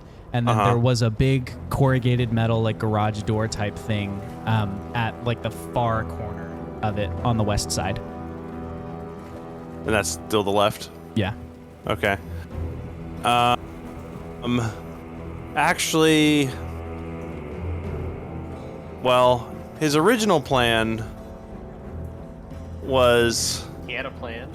well, whatever this is.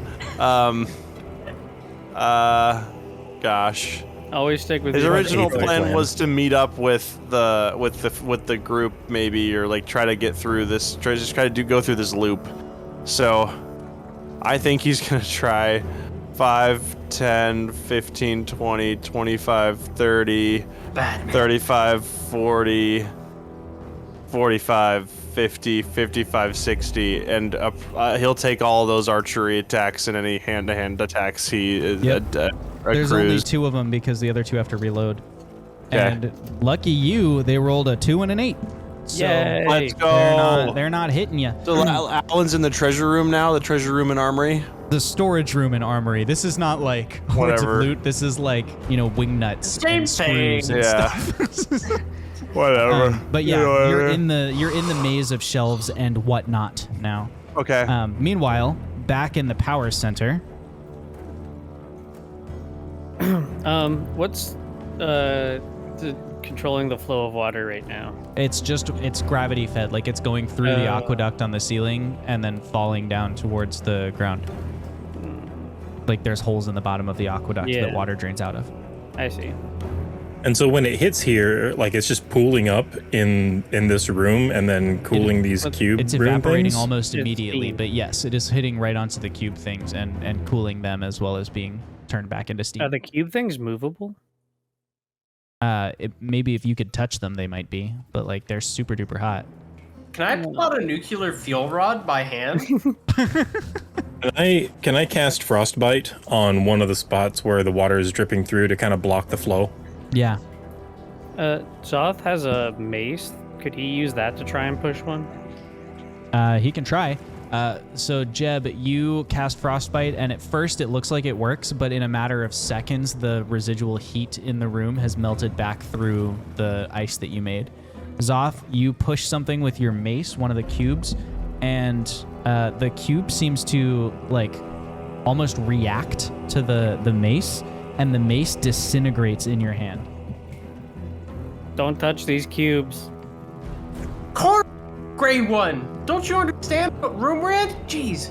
As you take the time to kind of assess what's going on with all the cubes, you realize that of the 4 largest power cubes, 3 are glowing and 1 of them is laying dormant.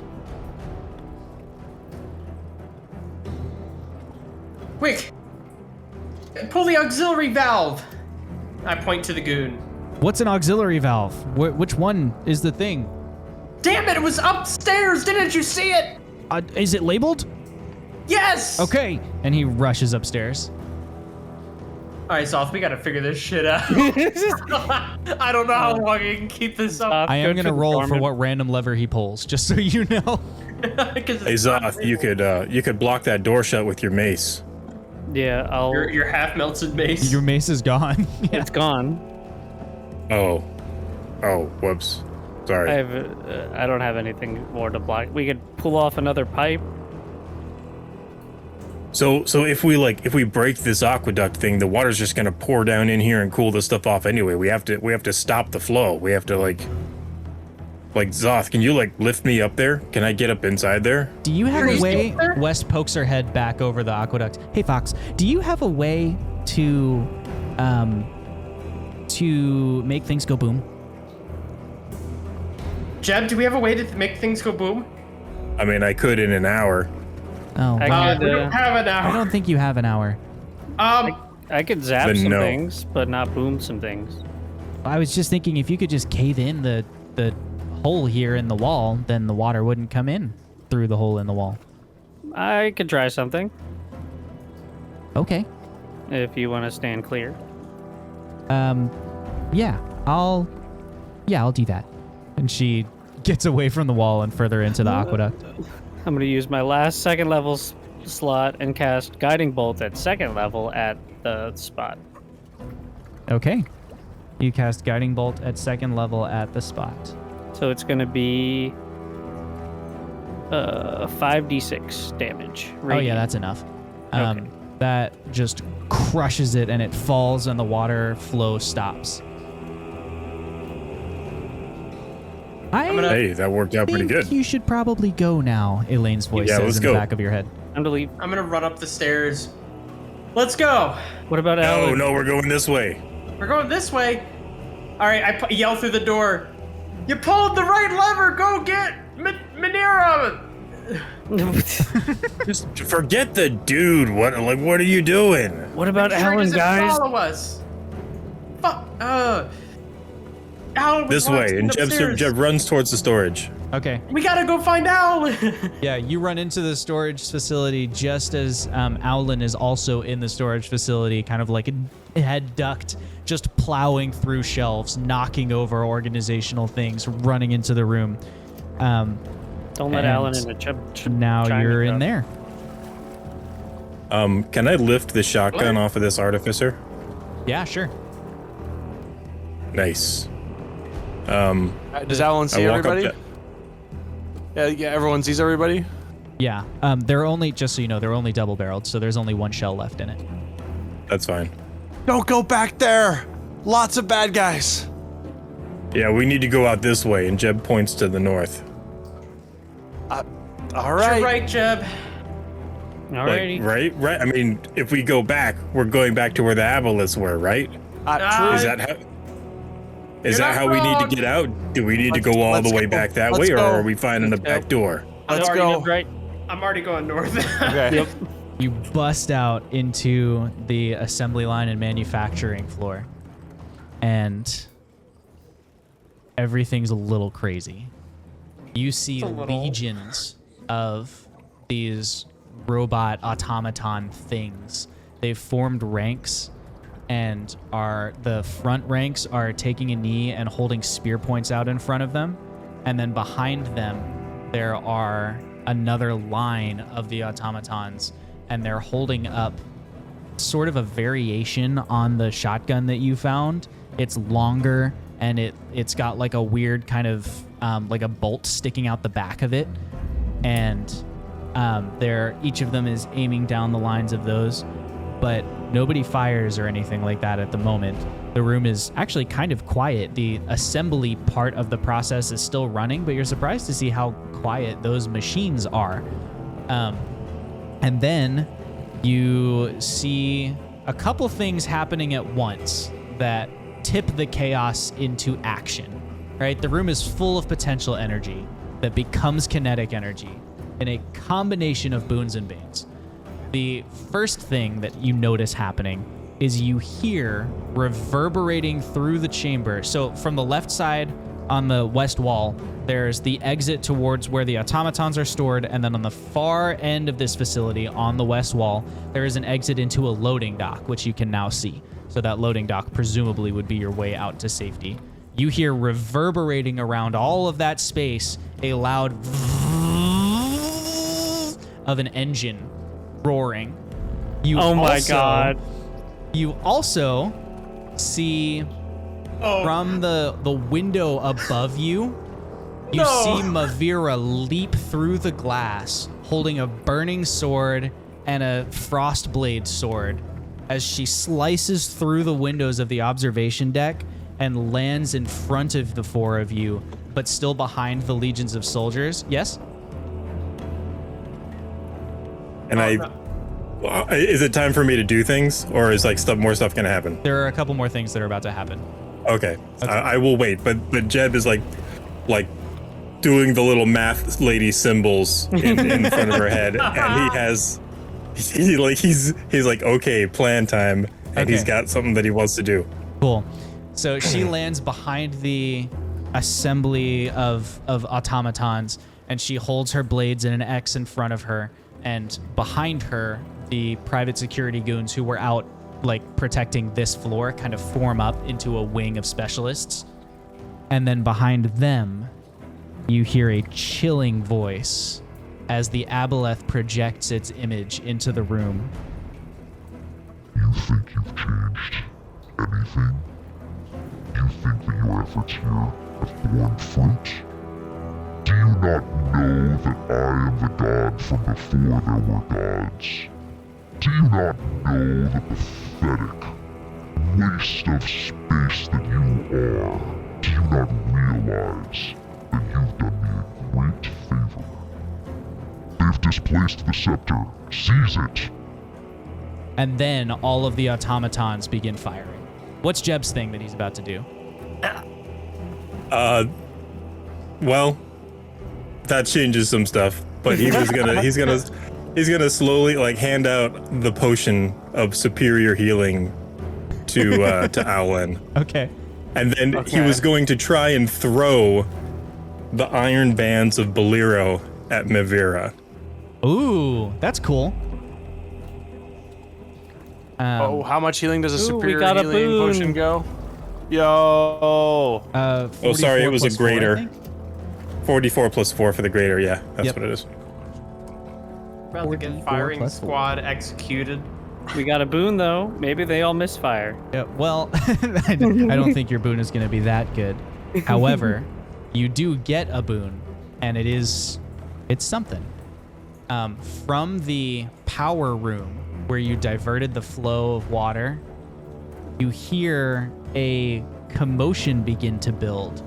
The kind of rattling of things shaking screws loose and breaking apart, and me rolling some dice on my floor because I dropped them.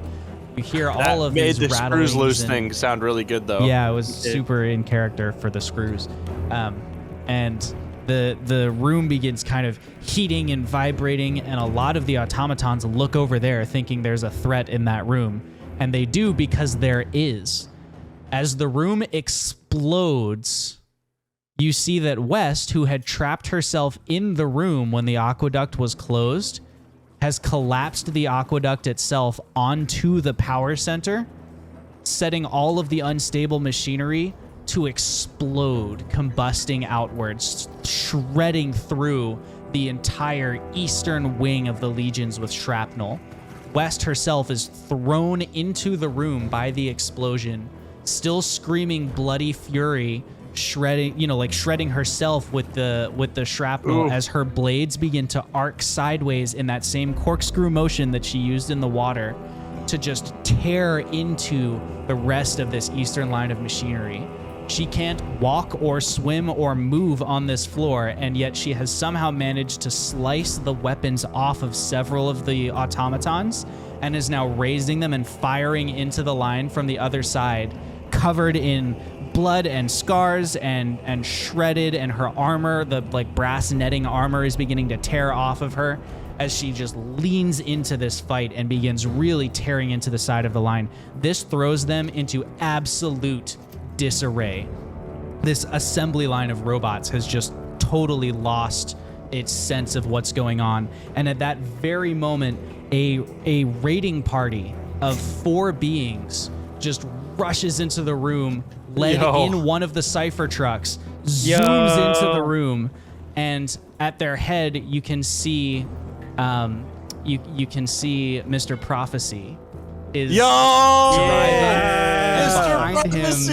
behind Mr. Prophecy, behind Franklin Webb, are Elaine Mollusk and Elliot Orchid, and behind him, screaming bloody fury, is Annabelle holding a way oversized flamethrower that is just ratcheting fire in front of her. Oh. In this disarray, the image of the aboleth is damaged enough to vanish, and Mavira herself leaps forward, cutting the heads off of several of the automatons between her and you to leap into combat. She rushes Owlin immediately. You have 60 seconds to talk tactics. Alan will For West. fight back. I'm going for West. I was gonna cast a spell on Mavira. I will be attacking Mavira as well. I'm not losing Willow again. All right. Mavira, who has kind of taken the advantage of this attack, is going to go first, and then your moves will happen, and we'll just do the normal kind of team style things. Okay. Mavira rolled with her first sword a 14 to hit you, Owlin. Does it hit? That hits, yep. Okay. So that sword deals... sorry, I landed on a line. 2 points of cold damage and not 3 bad. points of slashing damage. And then the next sword, the fire sword, slashes into you with that's a 13. Does a 13 hit you? Yeah, barely. Okay, so with a 13, she also hits you with the flame sword, and it deals 5 points of fire damage, and that's 3 points of slashing damage. Sorry, my die landed on the same thing because it wasn't high enough, so It's that's okay. not a real roll, so I rolled again. And now it is your team's turn. Alan will attack, or me no, go Alan first. will wait for the spell, yeah. Okay. I'm gonna cast my last spell slot of second level and hold person on her Nice. Okay. with saving throw. So what's the DC? 16. Okay. So she seems to freeze up with her. Both blades are now like kind of slick with Owlin's blood, and she kind of freezes in place in front of you, Owlin. No, Alan gets advantage, right? Yes. She's Okay. paralyzed.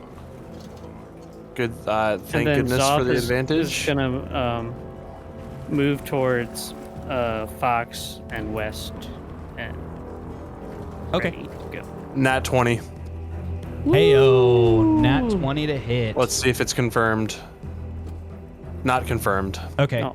So you just hit her real hard. Okay. Are you hitting her with the axe of giant slaying though? Yes, 15 Okay, because damage. remember that does an extra 2d6 when you get a 19 or a 20 with it. Yo, I didn't know that. Yep. Yeah. Okay, so 15 plus 5 is 8. Okay, so you Oh, sorry, she's blah, lined up blah. and you like 15 take your plus time. 5 is 20, not 8. Sorry, 15 plus 5 is definitely 20. I don't know where 8 came from. You take your time to like line up the swing like a baseball player playing t-ball. You like she's frozen in place. You like line up the perfect swing and you just slam into Mavira, and the shoulder piece on her left side shatters under the impact of the great axe of giant slaying as you slam it into her, and her drow form is tossed aside. I believe hold person when Her someone's drow hit it ends, form right? is tossed aside? Nope. Well, she's a drow. Oh no, they like- don't. Okay. He's I thought being you meant, more like- descriptive. I thought like maybe like, and then you see that she was actually an aboleth too, like something like that. No. It's just at okay. the end of each of its turns, it can Got redo it. this save. Okay, so still she paralyzed. falls aside as you slam into her with the axe. Go ahead. Whoever else hasn't gone yet. I think I'm Jeb gonna- needs to go and Fox needs to go. I'm just running for West, so Jeb can go if he wants Okay. to go first. So I get to roll this with the attack with advantage because she's like immobilized by the whole person. But I rolled a 17 to throw the iron bands of Bolero on her. Okay. You rolled a 17. This is and this is an attack to hit. Yeah. So it has to just hit her armor class. it hits.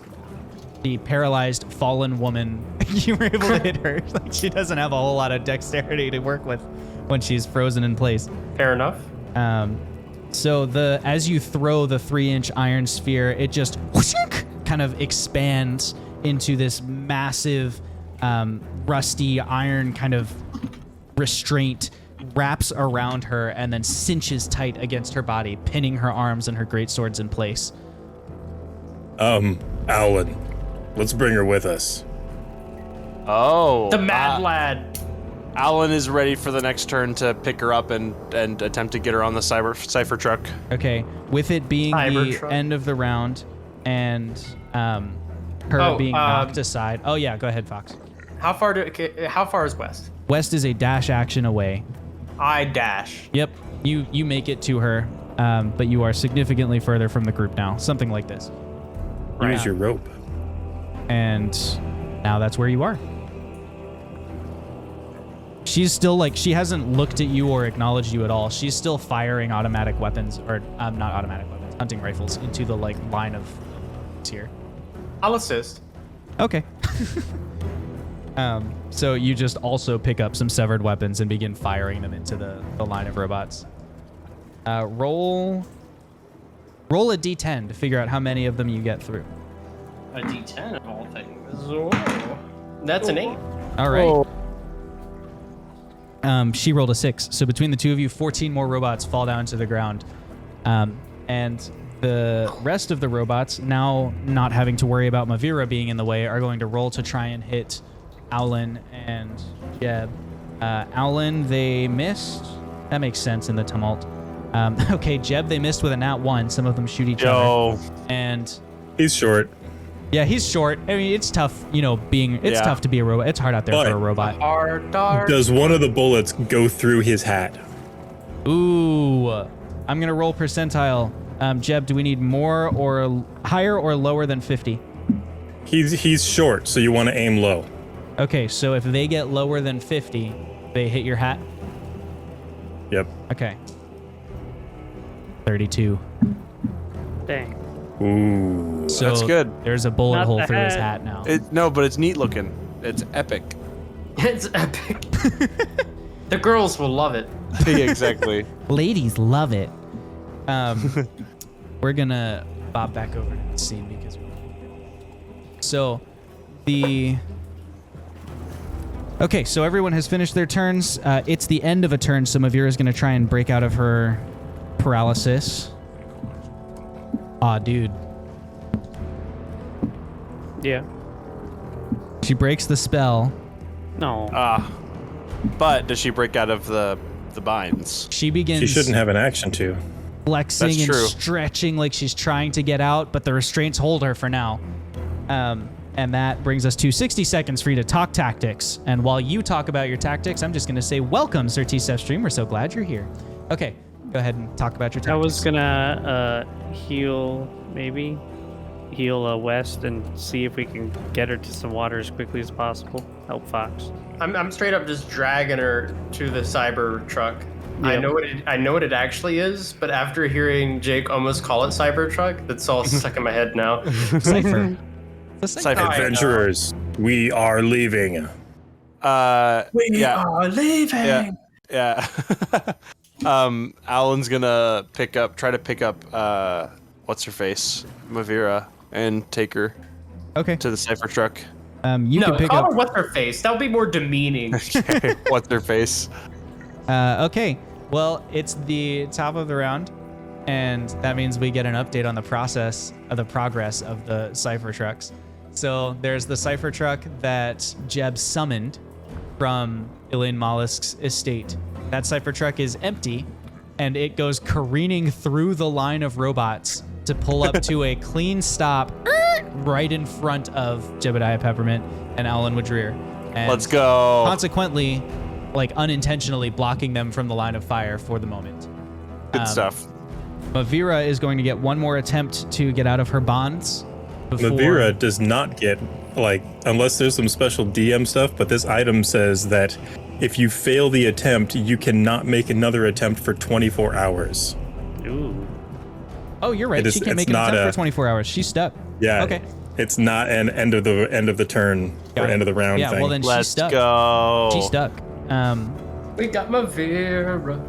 Yeah, so Got Alan's Mavira. gonna pick up Mavira, throw her in the back of the cipher truck that just pulled up, and I'd probably hop in the driver's seat. The other cipher truck, being driven by Franklin Webb, Mr. Prophecy, roars towards Fox and Zothkug, but they are further away and it's not going to make it to them this turn. So you have another turn basically under fire before the truck will rescue you. And so now at the top of the turn, the enemies are going to take their actions and try and shoot you. And they are well aware of your position and what you're doing. And Fox, they attacked you with a 14 and a 17. Do either of those hit you? So, in a perfect world, they don't. Tell me your AC. My AC's 13. Your AC is what? 13. Okay, yeah, so they both hit you. You take...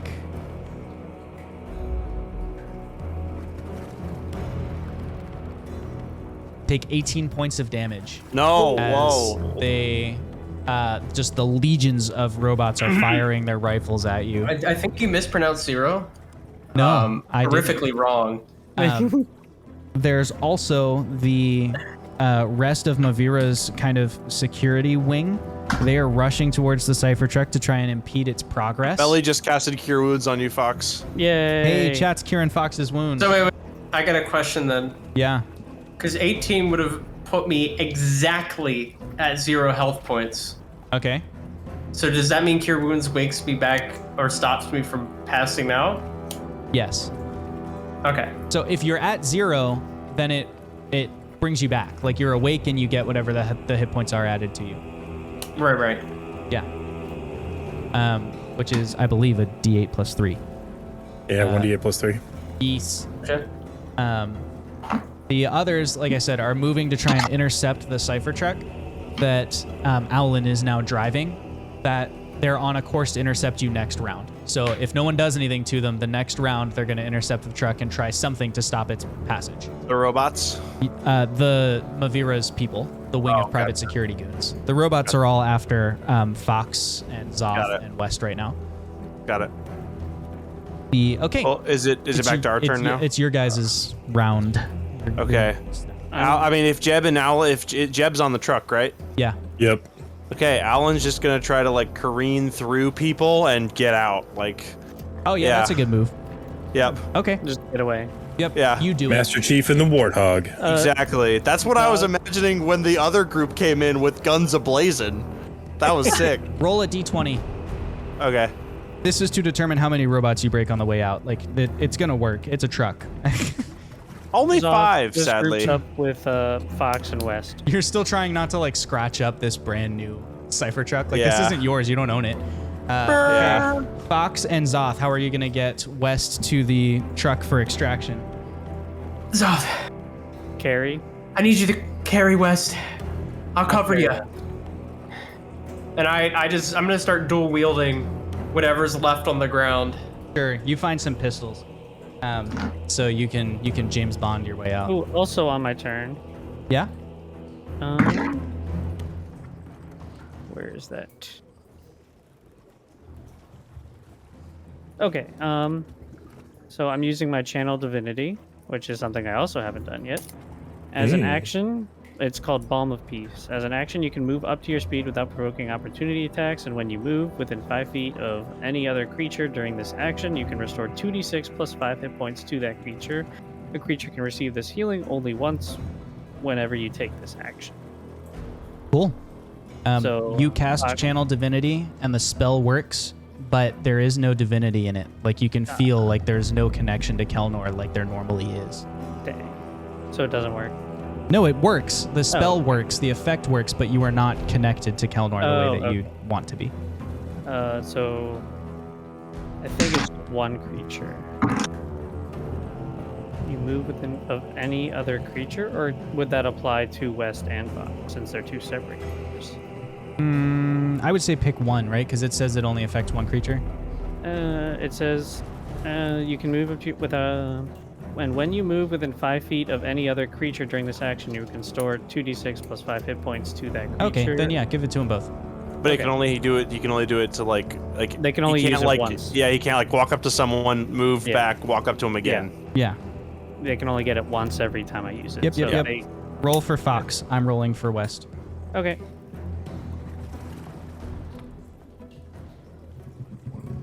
Don't kill me now. Fox gets You gonna 9 die. health back. I get what? 9 health back. I'm right back where I was. Let's go. That's good. I went from 18 to 0 to 18. That's where you're destined to be. And then Any other moves from you guys before we're done with this turn? I have 5 more feet of movement, so I'm just moving a little bit closer to this cipher truck. Okay. With Do I have to roll to James Bond, or is that next turn? You can roll a d10 to figure out how many robots you James Bond. I James Bond 9. All right. Let's go. 9 bots get botted as Franklin Webb pulls up the 4 Guys Ventures and Vibes branded cipher truck. He isn't quite as slick as the automatic one was when it parked. Like that one kind of did like the kind of half drift park where it like swings into position. Instead, he just pulls up in front of you, runs over a robot, and then does like a 12-point turn trying to reverse it around for you guys to get in. But he's still like in between you and the other robots because it's linear. Like they're all lined up next to you because you were in the flank of the formation. So he's still blocking the shots as he kind of gets into position, and then finally the back opens up and there's space for you to get in. As you get towards the back of the truck and you're like, lifting up West to get her in, just as you set West down in the back of the truck, you hear a gigantic ba-boom, and you turn to the side and you see that a massive firearm of some kind has been pointed right at you and would have killed you probably if it had not been knocked off course by a serval that had leapt up and scratched the firer so that they shot up into the ceiling with, it's an RPG, so they hit the ceiling and this big and like debris raining down. The serval, as it like scratches up the side of this person, wild shapes back into Shale, who spins around it, puts a knee in the back of the person who's firing, and slams them into the ground with a crunch, and they don't move anymore. Who's the person? And then he wild shapes back into a serval and bounds towards the door, kind of using your car as cover. And on that note, you all make your way out of the facility, safely into the tunnels beneath Tumbleweb, leading out. Elaine Mollusk in your ear, guiding you to a safe point outside the city where you can kind of find rest. There's a safe zone here. Remember, Edison owns all of the experimental kind of testing grounds in the Underdark. And so she just guides you into one of those and puts you somewhere safe for you to rest, recuperate. She gets water to West so that she can breathe. And I'm going to leave us on one note, the lore that we've learned and the path we need to follow before we conclude our D&D session. Because as you are resting and recuperating and, yes, leveling up, but as that's happening, you also have a chance for Jeb to show you the scepter that he found of frosted steel and the Sermon of Dices, the Gonteun sage, the rod of 7 parts. Shall I read, or Jeb, do you want to explain to them what's going on first?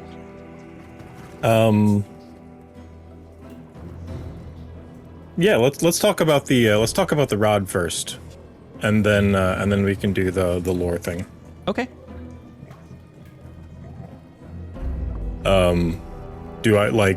Does this mean that I had some time to attune to it and discover its properties and stuff? No, it's still the same day. You're just kind of in a safe zone resting, and it's later.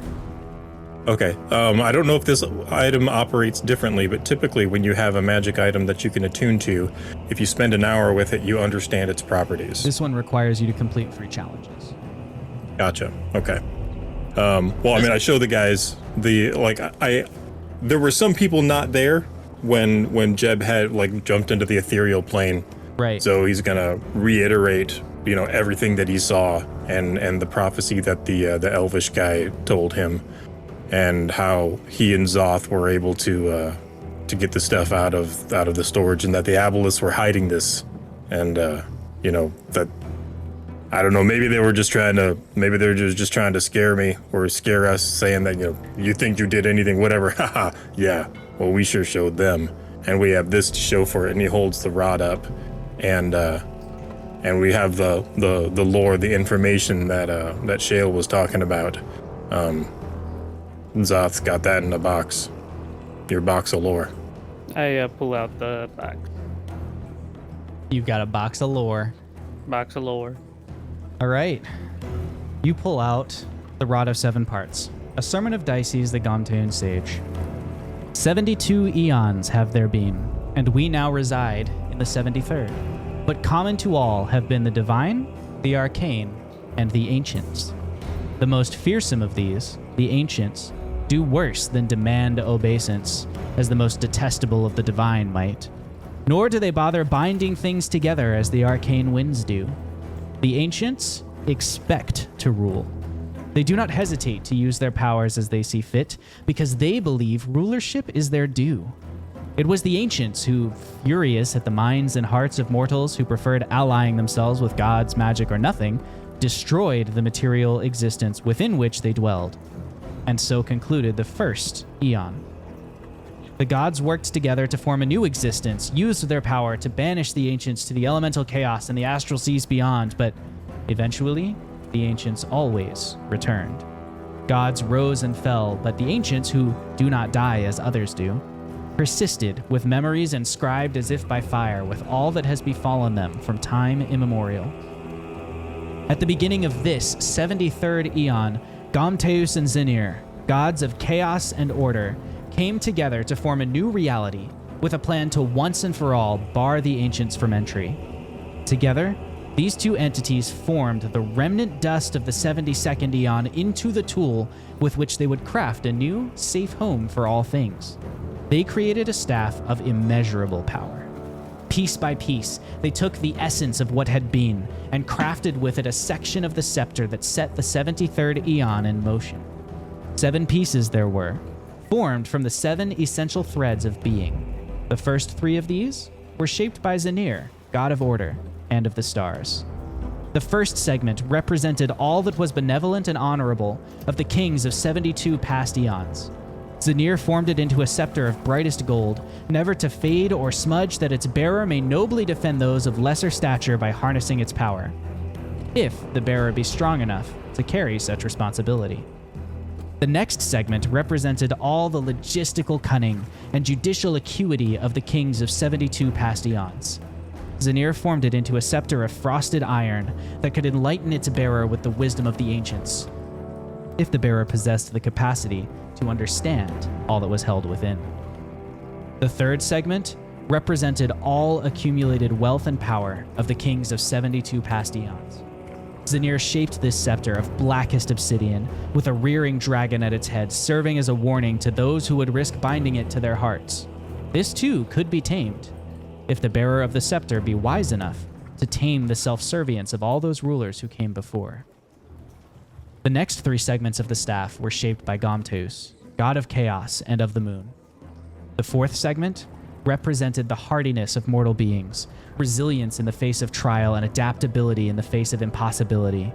Gomteus formed it into a baton of sturdy stone with the crenellations of a castle parapet at its head, granting all the stubborn resilience and supple flexibility of 72 past eons to a wielder, if that soul be resilient enough to channel such power without being consumed. The 5th segment represented all that could not be achieved by one, but which had been achieved by many in 72 past eons. Gomteus formed it into a baton of hardy wood with gnarled roots twisting at its base into a pommel. A worthy soul could channel the power within to nurture their own community, to sway the hearts of mortal beings to common purpose and titanic achievement, if the bearer be strong-willed enough to make an ally of the baton itself. The 6th segment represented the skill and mastery of 72 past eons.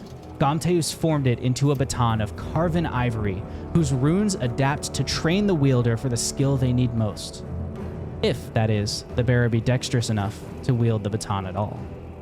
Gomteus and Zenir had fashioned what they valued, and yet still, some few specks of 72 foregone eons remained, bright spots upon the void of limbo. Working as partners, the moon and stars collected these and fashioned the final segment. Though, truth be told, this segment fashioned itself, and the 3 worked as one.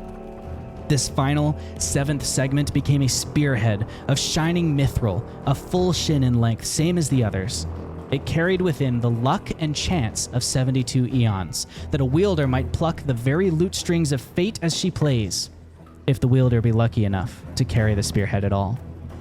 From these 7 components, the material plane of this 73rd eon was constructed, but when combined, they formed something different altogether. A rod of 7 parts that brought together all the rippling undercurrents of existence itself. And when the ancients made to attack, Gomteus barred their passage and used the rod to force them out, to banish them to the outer reaches of the astral seas and the elemental chaos once and for all. In the battle, now known to we who keep such secrets as the Great Conflagration, the rod exploded. These disparate elements were not meant to be united in such a way, and God though he was, Gomteus was not strong enough to wield them more than once. The attack unleashed such power that the 7 pieces flew apart. Scattered, each fell to the material plane, where as time has passed, mortals have found and used them as they will, if they were strong enough. Uniting even 2 pieces of the rod requires great skill, strength, and artificery, and would grant greater power than either component could provide separately. Uniting all 7 pieces would grant mastery over the material itself, if ever a being stronger than a god were capable of bringing them together at all. And as for the ancients, the tactic worked for a time. Destroyed in the Great Conflagration, it took 10,000 years, maybe more, for them to reform. Without the rod fully assembled, however, the gods had no way to prevent the ancients from entering the 73rd eon as they'd entered all those that came before. Not for lack of trying, mind you. 9 avatars were called forth by the gods. Not only the Elder 2, but the younger gods also. 9 avatars to find 7 segments. Some were sent deep into the Underdark by Awara and Zanir, while others searched the skies at Gomteus' command and still more scoured the land at Satonia's behest. Some succeeded in finding a single segment, which they were to safeguard. Others formed great guilds of map makers and thrill seekers, hoping that among their many travels and journeys the lost segments might surface. Some formed trade routes, hoping that by connecting all the cultures of the world, they would come across these powerful artifacts as things of great value. And some turned aside from their journeys altogether, to their shame. And when the ancients arrived, they knew that the only way they could succeed was to divide the avatars, to break the 9 into groups smaller than 7, ultimately isolating them completely so that they wouldn't have the strength to wield the rod. And as the ancients formed their own guild, this Order of the Broken Scepter, determined to keep the rod broken. Some say the Order themselves keep the pieces in 7 vaults in 7 locations. Others say the scepters will present themselves to worthy possessors at times of greatest need. I, however, believe it most likely that they are simply lost and waiting to be found. They will likely gravitate towards concentrations of the same power they contain, so if you plan to go searching, expect great trials on your journey. Thus concludes the Sermon of the Rod of 7 Parts, a sermon of Dices, the Gomtean sage. Oh. And thus concludes Season 1 of Wing Badger Tavern, where friends tell stories, and the magicless world of Urada might have just a little hope left.